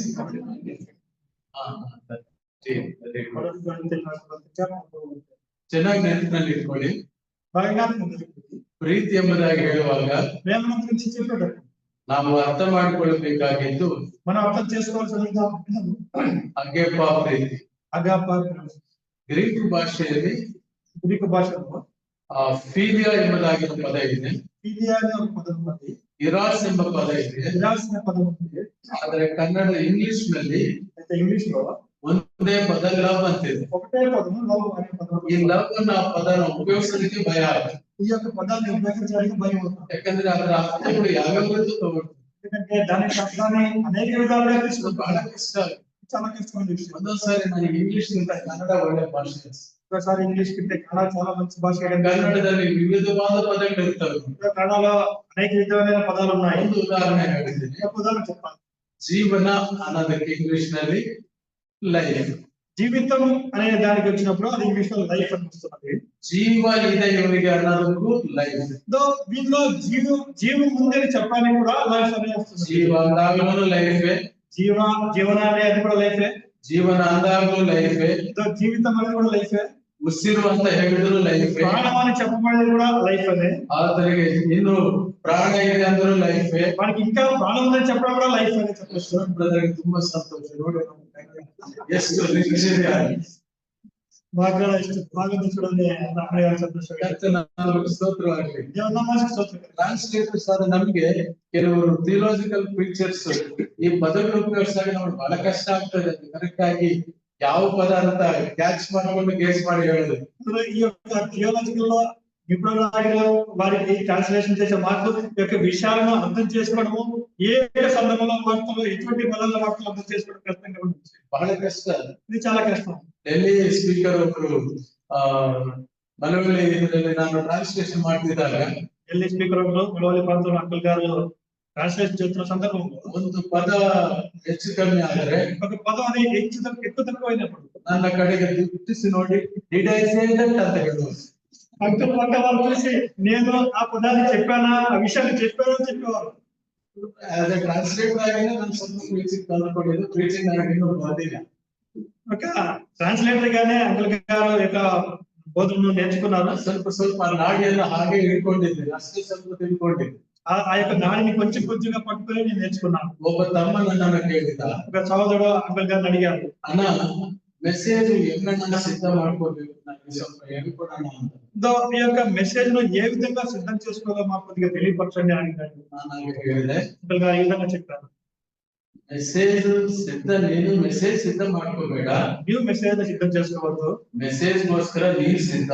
ఆ యొక్క మెసేజ్ కొరకు నీవే సిద్ధపడు. ನೀನು ಮೆಸೇಜ್ ಸಿದ್ಧ ಆಗ್ಬೇಕಾದ್ರೆ ಹೇಗೆ ಸಿದ್ಧ ಆಗ್ಬೇಕು? నీవు మెసేజ్ ను సిద్ధపరచుకోవాలంటే ఏదైనా సిద్ధపరచాలి. ಬಿಬ್ಲಿಕಲ್ ಹೆರ್ಮೆನೆಟಿಕ್ಸ್ ಅಂತ ಒಂದು ದೊಡ್ಡ ಸಬ್ಜೆಕ್ಟ್ ಇದೆ. బిబ్లికల్ హెర్మెటిక్ అనే ఒక సబ్జెక్ట్ ఉంది, హెర్మెటిక్స్ అని. ಅಂದ್ರೆ ಅದನ್ನ ಅಧ್ಯಯನ ಮಾಡಿ ಹಾಗೆ ಮಾಡ್ಬೇಕಂತಲ್ಲ, దాన్ని ఆ విధంగా అధ్యయనం చేయడం కాదు. ಶುದ್ಧಾತ್ಮ ದೇವರಲ್ಲಿ ಕಾಲಿಟ್ಟು ఆ యొక్క పరిశుద్ధాత్మ దేవుడు ఆలోచన కలిగి ನಮ್ಮಲ್ಲಿರುವಂತಹ ಕೆಲವಾರು ವಿಷಯಗಳನ್ನ ಕ್ರಮಪಡಿಸಿಕೊಳ್ತಾ ಇರಬೇಕು. మనలో ఉండే అనేకమైన విషయాలని వాటిని క్రమబద్ధీకరిస్తూ వస్తుంది. ಆಗಾಗ ಪ್ರಾರ್ಥನೆಯಲ್ಲಿ ದೇವರು ಹೇಳುವುದನ್ನು ಕೇಳಿಸ್ಕೊಳ್ಬೇಕು. అప్పుడప్పుడు ప్రార్థనలో దేవుడు ఏదైతే విషయాన్ని చదివిస్తున్నాడో ఆ యొక్క విషయాన్ని ನಾವು ಹೇಳ್ತೇವೆ ಅಂತ ನಾವು ತಯಾರಾಗಬಾರ್ದು. నేను చెప్పాలి అని నేను తయారు కాకూడదు. ಪ್ರಾರ್ಥನೆಯಲ್ಲಿ ದೇವರು ಮಾತಾಡ್ತಾರೆ, ವಿಷಯ ಹೇಳ್ತಾರೆ. ప్రార్థన ద్వారా దేవుడి మనకు విషయాలను తెలుస్తారు, అనేక విషయాలను తెలియపరుస్తారు. ನಾವು గమనిಸ್ಕೊಳ್ತೇವೆ, మనం గమనిస్తూ ఉండాలంటే ನಮ್ಮ ಅವಶ್ಯಕತೆಗಳನ್ನು ಕೂಡ ಹೇಳ್ತಿರ್ತಾರೆ, మన యొక్క అవసరతలను కూడా తెలియపరుస్తారు. ಪ್ರಾರ್ಥನೆ ಪವಿತ್ರಾತ್ಮ ನಮಗೆ ಹೇಳ್ಕೊಡ್ತಾನೆ ನಾವು ಹೇಗೆ ಪ್ರಾರ್ಥನೆ ಮಾಡ್ಬೇಕಂತ. ఆ యొక్క పవిత్రాత్మ దేవుడు మనకు తెలియపరిచేవాడు దేవుడు మనం ఏ విధంగా ప్రార్థన చేయాలి. ರೋಮಾಪುರ 8:26 ನಾವು ಮಾತನಾಡ್ತೇವೆ. రోమిలికి రాసిన పత్రిక 8:26 విషయం చూడొచ్చు. ತೆಗೆಯ ಅವಶ್ಯಕತೆ ಇಲ್ಲ, అవసరం లేదు. ನಾನು ಯಾಕೆ ಈ ಮಾತನ್ನ ಹೇಳ್ತೇನೆಂದ್ರೆ, ఎందుకు ఈ మాట చెప్తానంటే 2021 ಇಸ್ವಿಯಲ್ಲಿ 2021 శతాబ్దంలో ಸೆಕೆಂಡ್ ವೇವ್ ಕೋವಿಡ್ ನಲ್ಲಿ ఆ యొక్క సెకండ్ వేవ్ కరోనా సందర్భంలో ಸುಮಾರು 90% ನನ್ನ ಲಂಗ್ಸ್ ನಲ್ಲಿ ಏನು ನಿಮೋನಿಯಾ ಮತ್ತು ಕೋವಿಡ್ ಜರ್ಮ್ಸ್ ಆಗಿ ನನ್ನನ್ನು ಆಲ್ಮೋಸ್ಟ್ ಏನು ಅದೇನು ವೆಂಟಿಲೇಟರ್ ಹಾಕಲಿಕ್ಕೆ ಯೋಚನೆ ಮಾಡ್ತಾ ಇದ್ದೆ. అంకుల్ గారికి సుమారు 90% వరకు ఆ యొక్క నిమోనియా ఆ యొక్క విషయాల గురించి వెంటిలేటర్ పైన ఉంచాల్సిన సందర్భం వచ్చింది. ಡಾಕ್ಟರ್ಸ್ ಮಾತಾಡ್ಕೊಳ್ತಾ ಇದ್ದಾರೆ, మాట్లాడుతున్నారు, ನನಗೆ ಅರ್ಥ ಆಗ್ತಾ ಇಲ್ಲ. అంకుల్ గారికి ఏం అర్థం కాలేదు. ನನ್ನ ಮಗಳು ನನ್ನ ಮಿಸ್ಸಸ್ ಎಲ್ಲ ಲೀಲಾಚಾರವಾಗಿ ಕಾಣ್ತಾ ಇದ್ದಾರೆ. ఆంటీ ఎవరు మొత్తం మన పిల్లలు సరిగా కనిపిస్తారు కదా. ಆಲ್ಮೋಸ್ಟ್ ಹೋಗ್ತಿದ್ದೆ, ನಾನು ಮುಗ್ಬೇಕು ನನ್ನ ಪ್ರಯಾಣ ಅನ್ಕೊಳ್ತಾ ಇದ್ದೆ. ನಾನು ఇంకా నా సమయం ముగిసింది అని అనుకుంటున్నాను. ನನಗೆ ಎಲ್ಲೋ ಒಂದು ಕಡೆ ಪ್ರೇಯರ್ ಮಾಡ್ಬೇಕು ನೋಡೋಣ ಅನ್ಕೊಳ್ತಾ ಇದ್ದೆ. ఎక్కడో ఒక ప్రార్థన చేద్దాం అనుకుంటున్నారు. ನನ್ನ ಮನಸ್ಸಿನಲ್ಲಿ ಒಂದು ಯೋಚನೆ ಬಂತು, గారి మనసులో ఆలోచన కలిగింది, ದೇವರೇ ಇನ್ನು ಸೇವೆ ಸಾಕಷ್ಟು ಇದೆ, ನಾನು ಸೇವೆ ಮಾಡ್ಬೇಕು, ಅದರಿಂದ ನಾನು ಬದುಕಬೇಕು ಅಂತ ಪ್ರಾರ್ಥನೆ ಮಾಡೋಣ ಅಂತ ಅನ್ಕೊಂಡೆ. సేవ యొక్క విధానంలో దాన్ని నేను కొనసాగించవలసిన వాడిని దాని కొరకు నన్ను బ్రతికించడానికి చేయాలి. ಪವಿತ್ರಾತ್ಮ ತಕ್ಷಣ ನನಗೆ ಹೇಳಿದ, పవిత్రాత్మ దేవుడు తక్షణమే చదివించి, ಮಗನೇ ನನಗೆ ಪ್ರಾರ್ಥನೆ ಮಾಡಬೇಡ, ಈ ದೇವರಲ್ಲಿ ಸೇವಕರು ನಿಲ್ತಾ ಇದ್ದಾರೆ, ದೇವರು కుమారుడు నీ ఆ విధంగా ప్రార్థన చేయొద్దు, ఈ యొక్క సమయంలో నేను సేవకునే దేవుడు తీసుకుంటున్నాడు. పరిశుద్ధాత్మని ನಾನು ವಿಧೇಯನಾಗಿ ಪ್ರಾರ್ಥನೆ చేయమాట, విధేయుడిగా పరిశుద్ధాత్మనే విధేయుడిగా ప్రార్థన చేయాలి. ದೇವರೇ ನನ್ನ ಮನೆಯನ್ನ ಕ್ರಮಪಡಿಸಿಕೊಳ್ಬೇಕು, దేవుడు నా యొక్క ఇంటిని సరి చేసుకోవాలి, ನನ್ನ ಚಿಕ್ಕ ಮಗಳು ವಿವಾಹ ಆಗಬೇಕು, నా యొక్క కుమార్తె వివాహం జరగాలి, ಆಕೆಗೆ ಪರಿಶುದ್ಧ ವಿವಾಹ ನಡೆಸಿಕೊಡ್ಬೇಕು, ఆమెకి పరిశుద్ధ వివాహం జరిగించాలి. ದಯವಿಟ್ಟು ನನಗೆ ಪ್ರಾಣ ಪ್ರಾಪ್ತಿ ಕೊಡು, దయచేసి నా యొక్క ప్రాణాన్ని అనుగ్రహించండి. ಅದು ನನಗೆ ಹೇಳಿಕೊಟ್ಟಿದ್ದಾರೆ. ఇది ఈ విధంగా చేయమని చెప్పింది ఎవరు? ನಾವು ಯುಕ್ತವಾಗಿ ಹೇಗೆ ಪ್ರಾರ್ಥನೆ ಮಾಡಬೇಕಂತ ಏನೂ ಹೇಳ್ಕೊಡ್ಬೇಕಾಗಿಲ್ಲ, ನಮ್ಮಲ್ಲಿರುವ ಪವಿತ್ರಾತ್ಮನೇ ನಮ್ಗೆ ಹೇಳ್ಕೊಡ್ತೀವಿ. జ్ఞానం కలిగి ఏ విధంగా ప్రార్థన చేయాలో ఎవరు మనకు తెలియపరచిన అవసరం లేదు. ఆ యొక్క పరిశుద్ధ దేవుడే మనకు తెలియపరుస్తున్నారు. ಒಮ್ಮೆ ನೋಡಿ 26ನೇ ವಚನ ಒಂದು ವೇಳೆ ರೋಮ 8:26 రోమీయులకు రాసిన పత్రిక 8వ అధ్యాయం 26. అటువలే ఆత్మయు మన బలహీనతను చూచి సహాయం చేయించున్నాడు. ఎలాగగా మనం యుక్తంగా ఎలాంటి ప్రార్థన చేయవలనో మనకు తెలియదు కానీ ఉచ్చరింప శక్యం కానీ మూలుగులతో ఆత్మ పానీయ పక్షంగా విజ్ఞాపనం చేస్తున్నాడు. indwelling spirit. ఆ యొక్క ఆత్మ మనలో ఉన్న ఆత్మ ఉచ్చరింప శక్యం కానీ మూలుగులతో. పెంటెకోస్టల్ ఇది నా మిస్యూజ్ ಮಾಡ್ತಾರೆ. పెంటెకోస్టల్ సంఘం వారు దీన్ని వారు తప్పుగా అర్థం చేసుకుంటున్నారు. భయంకర ఆర్భట ಮಾಡಿ ಕೂಗಾಡಿದ್ರೇನೆ పరిశుద్ధాత్మ బాధింది. వారు భయంకరంగా ఆర్భటంతో శబ్దం చేస్తేనే పరిశుద్ధాత్మ వస్తుంది అనుకుంటారు. ಅವರು ಒಂದು ಎಕ್ಸ್ಟರ್ನಲ್ ಫೀಲಿಂಗ್ ನೇ ಹಾಗೆ ಅನ್ಕೊಂಡಿದ್ದಾರೆ. వారు ఈ విధంగా తమ యొక్క అభిప్రాయాన్ని వారు బయట వ్యక్తపరుస్తున్నారు. ಅಂದ್ರೆ పవిత్రాత్మ బహಳ ముఖ్యమైన కార్యం ఏంటంటే అయితే ఈ యొక్క పవిత్రాత్మ యొక్క ప్రాముఖ్యమైన కార్యం ఏంటి? ನಾವು ಹೇಗೆ ಪ್ರಾರ್ಥನೆ ಮಾಡಬೇಕೆಂಬುದಾಗಿ ಅದನ್ನು ಹೇಳಿಕೊಡ್ತಾರೆ. మనం ఏ విధంగా ప్రార్థించాలో ఆయన తెలియపరిచేవాడుగా ఉంటున్నాడు. ಹಾಗೆ ನಾನು ತಿಳ್ಕೊಂಡು ಪ್ರಾರ್ಥನೆ ಮಾಡ್ತಾ ಇದ್ದಿದ್ರೆ ఆ విధంగా అంకుల్ గారు తెలుసుకుని ప్రార్థన చేయకపోతే ಇವತ್ತಿನ ಟಿಸಿ ఈ సందర్భంలో టీసీ ಸ್ತೋತ್ರ ದೇವರು ಎಲ್ಲ ವಿಷಯಗಳಿಗಾಗಿ ಆತನ ಕೃಪೆ ಮೂಲಕವಾಗಿ ನಡೆಸಿದ್ದಾನೆ. ದೇವರ ಸ್ತೋತ್ರ. విషయాలను బట్టి అని ఆయన ఛాయాలను బట్టి ನನ್ನ ಅಂಶ ಮುಕ್ತಾಯಕ್ಕೆ ಸಮಯ ಆಗ್ತಾನೆ ಇಲ್ಲ. ನನ್ನ ಮೇನ್ ಅಂಶ ಇದ್ದದ್ದು ಮೊದಲನೇ ಬರುತ್ತಾ 13 ನಮ್ಮ ಓದಿರ್ಬೇಕಂದ್ರೆ ಕನ್ನಡದಲ್ಲಿ ಬೇಗ ಮುಗಿಸೋಣ. మొదటి కొరింథీ 13ನೇ ಅಧ್ಯಾಯ 1-3 ವಚನ. మొదటి ಇದು ನಮ್ಮ ಮೇನ್ ಸಬ್ಜೆಕ್ಟ್. ಇದು మన ప్రధాన అంశము. ಮನುಷ್ಯರ ಭಾಷೆಗಳನ್ನು ದೇವದೂತರ ಭಾಷೆಗಳನ್ನು ಮಾಡುವವನು ಪ್ರೀತಿ ವಿಚಾರವನ್ನಾಗಿದ್ದರೆ ನಾನು ತಾಳವೂ ಆಗಿದ್ದೇನೆ. ನನಗೆ ಪ್ರವಾದನ ಬರಲಿದ್ದರು. ಎಲ್ಲಾ ಭಾಷೆಗಳು ಸತತವಾದ ಬಿಸಿಲು ಹಿಡಿದರು. ಬೆಟ್ಟಗಳನ್ನು ತೆಗೆದುಕೊಳ್ಳುವುದಕ್ಕೆ ಬೇಕಾದಷ್ಟು ನಂಬಿಕೆ ಇದ್ದರೂ ನಾನು ಪ್ರೀತಿ ಇಲ್ಲದವನಾಗಿದ್ದರೆ ನೀನು ಅಲ್ಲದವನಾಗಿದ್ದೇನೆ. ಎಷ್ಟು ಗುಣಗಳಿದಾವೆ ಅದರಲ್ಲಿ ಹೆಚ್ಚು ಕಮ್ಮಿ 6 ಗುಣಗಳು ನಾವು ಕಾಣ್ತೇವೆ. ఇక్కడ మనం 6 లక్షణాలను మనం చూడవచ్చు. దేవదూతల భాష మాట్లాడేవారు, దేవదూతల భాష మాట్లాడేవారు, అద్భుతವಾದ ಭಾಷೆ ಮಾತಾಡುವವರು, ఆశ్చర్యకరమైన భాషలు మాట్లాడేవారు, వాళ్ళు రహస్యಗಳನ್ನು ತಿಳಿಸುವಂತವರು, వారు మర్మాలను తెలియపరిచేవారు, ಮತ್ತೊಂದು ಬೆಟ್ಟಗಳನ್ನು ತೆಗೆದಿಡುವಷ್ಟು ನಂಬಿಕೆ ಇರುವವರು, మరొక గుంపు ఉంది కొండలను సైతం పెగిలింపజేసే నమ్మకం కలిగిన వారు. ಈ ರೀತಿಯಾಗಿ ಇರುವವರೆಲ್ಲರೂ ಇನ್ನು ಅವರ ಜೊತೆಗೆ అన్నదాన ಮಾಡುವವರು, ఇంకా చూసినట్లయితే పేదల కోసం కొరకు తమ ఆస్తినిచ్చిన వారు, సోషల్ సర్వీస్ సమాజ సేవలు చేసేవారు, ಜನಸೇವೆಯೇ ಜನಾರ್ದನ ಸೇವೆ ಅನ್ಕೊಂಡಿರೋರು, మానవ సేవ మానవ సేవగా అనుకునేవారు. ఆ ರೀತಿ సేవ ಮಾಡೋರಿದ್ದಾರೆ. ఆ విధంగా సేవ చేసేవారు ఉన్నారు. ಇನ್ನೊಂದು గ్రూప్ మరొక గుంపు ఉంది దేహాన్ని సుడులకు కొట్టుడు, వారి యొక్క దేహాన్ని కాల్చగొట్టకు అప్పగించిన వారు, ಬೆಂಕಿ ಅಗ್ನಿಕುಂಡದಲ್ಲಿ ನಡೆದು ಹೋಗುವಂತ ఆ యొక్క అగ్నిగుణంలో నడవడానికి కూడా వెనకాడు, ದೇಹಕ್ಕೆ ಗಾಯ ಮಾಡ್ಕೊಂಡು ఆ యొక్క దేహానికి గాయం చేసుకునేవారు. ఈ గ్రూప్ నವರು ಎಲ್ಲರೂ ಅನ್ಕೊಳ್ತಾರೆ ಅಂದ್ರೆ ఈ గ్రూప్ వారు అందరూ ఏమనుకుంటున్నారంటే మేము పరలోకానికి వెళ్తామని.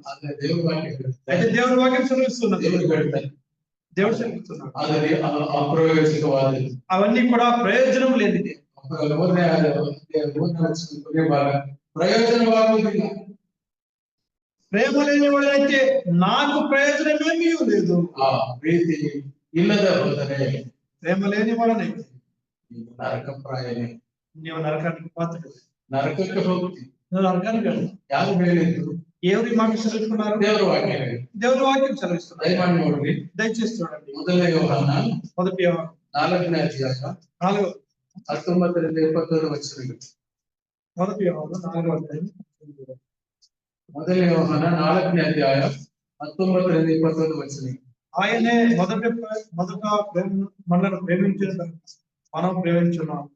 ఎవడైనాను నేను దేవుని ప్రేమించున్నా అని చెప్పి తన సహోదరుని ద్వేషించిన అతడు అబద్ధికుడను, తాను చూచిన తన సహోదరుని ప్రేమింపనివాడు, తాను చూడని దేవుని ప్రేమింపలేడు.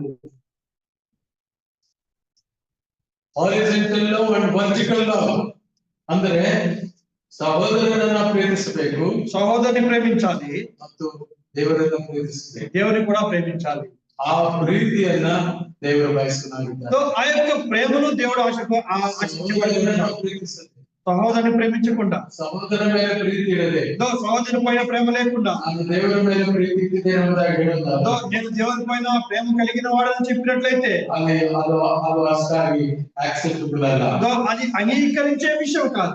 ಒಬ್ಬ ಬಿಲೀವರ್ ಇರುವಂತ 2 ಲಕ್ಷಣಗಳನ್ನ ಹೇಳಿ ನನ್ನ ಸಂದೇಶವನ್ನು ಮುಕ್ತಾಯ ಮಾಡ್ತೇನೆ. ఒక విశ్వాసికి ఉండవలసిన 2 లక్షణాలని చెప్పి ఈ యొక్క వర్తమానం ముగిస్తాను. Believer should be a fact finder but not a heart finder. అతను సత్యాన్ని శోధించవలసేవాడే కానీ అతను తప్పులను మోపేవాడిగా ఉండకూడదు అనేసి ಒಬ್ಬ ವಿಶ್ವಾಸಿಯು ವಿಶ್ವಾಸ ಪರಿಸ್ಥಿತಿಯನ್ನು ಗಮನಿಸುತ್ತಿರಬೇಕೆ ಹೊರತು ತಪ್ಪನ್ನು ಹುಡುಕುವನಾಗಿರಬಾರದು. మరి యొక్క విశ్వాసలో అతని యొక్క స్థితిని గ్రహించాలి కానీ ఆ యొక్క తప్పును అతని పైన ఉంచవలసి. ఎఫెసు సభ్యులు అనే ఆలోచన. ఈ యొక్క ఎఫెసు సంఘంలో ఇదే జరుగుతున్నది. స్వార్థం ఉన్నది ಮತ್ತು ಬಹಳ ಅದ್ಭುತವಾದ ವಾಕ್ಯ ಬೋಧನೆ ಇತ್ತು. అద్భుతమైన ఆ యొక్క వర్తమానం, దేవుని యొక్క వర్తమాన సంఘంలో వృత్తిಗಳಿತ್ತು. చాలా మంచి కార్యాల సంఘంలో ఉన్నాయి. ಆದರೆ సహోదరుల స్నేహ అయితే వారి సహోదరుల మధ్య ఉన్న యొక్క స్నేహం వారి మధ్య లేదు. ಹಾಗಾಗಿ ದೇವರ ಮೇಲೆ ಪ್ರೀತಿ ಕಮ್ಮಿ ಆಗುತ್ತೆ. అలాగే దేవుని పైన ఉన్న ప్రేమ కూడా, ದೇವರ ಮೇಲೆ ಪ್ರೀತಿ ಹೆಚ್ಚಾಗಬೇಕಾದ್ರೆ దేవుని పైన ప్రేమ ఎక్కువ అవ్వాలంటే ಕಾಣುತ್ತಿರುವ ಸಹೋದರರನ್ನು కనిపిస్తున్న నీ యొక్క సహోదరుని ప్రేమించవలసిన వాడు. ಕಾಣಿಸುತ್ತಿರುವ ಸಹೋದರರನ್ನು ಪ್ರೀತಿಸಿದರೆ ఆ యొక్క కనిపించే నీ యొక్క సహోదరుని ప్రేమించినట్లయితే ದೇವರನ್ನು ಪ್ರೀತಿಸುವಾಗ నీవు దేవుని ప్రేమించేవాడు కూడా అయి ఉండొచ్చు. ನಮ್ಮ ಕರ್ತನಾದ ಯೇಸು ಕ್ರಿಸ್ತನು ಯೋಹಾನ ಸುವಾರ್ತೆ 13:34-35 ವಚನಗಳಲ್ಲಿ ಹೇಳುವಂತದ್ದು ಕಾಣ್ತೇವೆ. యోహాను సువార్త 13వ అధ్యాయం 35 వచనం దేవుడు ఈ విధంగా సెలవిస్తున్నాడు. Believers should have an exemplary love. ఆ యొక్క అపరిమిత ప్రేమను కలిగిన వాడిగా ఉండాలి విశ్వాసి. శాంతವಾದ ప్రీతి ఇರಬೇಕು. ఆ యొక్క దృష్టి కలిగిన, ఆ యొక్క ప్రేమ కలిగిన వాడు ఉండగా. కొలస్సీయులకు రాసిన పత్రిక 3వ అధ్యాయం 13వ వచనం. కొలస్సీయులకు రాసిన పత్రిక 3వ అధ్యాయం 13వ వచనం.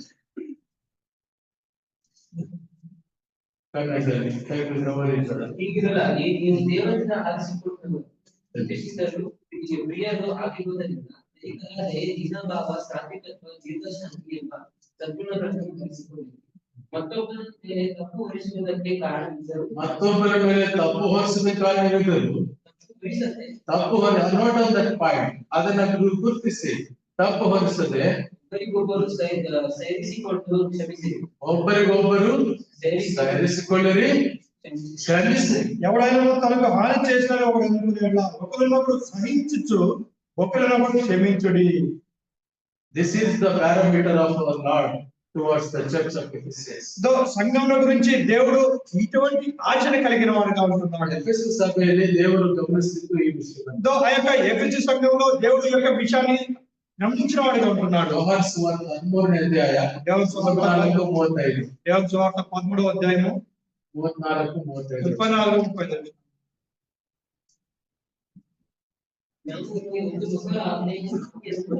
ನಾನು ನಿಮ್ಮನ್ನು ಹೊಸ ಆಜ್ಞೆಯನ್ನು ಕೊಡ್ತೇನೆ. ಏನಂದರೆ ನೀವು ಒಬ್ಬರನ್ನೊಬ್ಬರು ಪ್ರೀತಿಸಬೇಕು. ಒಬ್ಬರನ್ನೊಬ್ಬರು ಪ್ರೀತಿಸಬೇಕು. ನಿಮ್ಮನ್ನು ಪ್ರೀತಿಸಿದ ಮೇರೆಗೆ ನೀವು ಸಹ ಒಬ್ಬರನ್ನೊಬ್ಬರು ಪ್ರೀತಿಸಬೇಕು ಎಂಬುದೇ. మీరు ఒకరినొకరు ప్రేమించాలని మీకు కొత్త ఆజ్ఞ ఇస్తున్నాను. నేను మిమ్మల్ని ప్రేమించినట్టే మీరును ఒకరినొకరు ప్రేమించాలను. మీరు ఒకరి ఎడలో ఒకరు ప్రేమ కలిగిన వారైన దీనిని బట్టి మీరు నా శిష్యులు అని అందరూ తెలుసుకుంటారు. ಕನ್ನಡದಲ್ಲಿ ಆ ಮಾತಿದೆ. ಇದರಿಂದ ನೀವು ನನ್ನ ಶಿಷ್ಯರೆಂದು ಹೊರಗಿನ ಜನರು ತಿಳ್ಕೊಳ್ತಾರೆ. దీనిని బట్టి మీరు నా శిష్యులని అందరూ తెలుసుకుందరు. ఎఫెసದಲ್ಲಿ ఈ ರೀತಿಯ ಸಾಕ್ಷ್ಯ ಇರಲಿಲ್ಲ.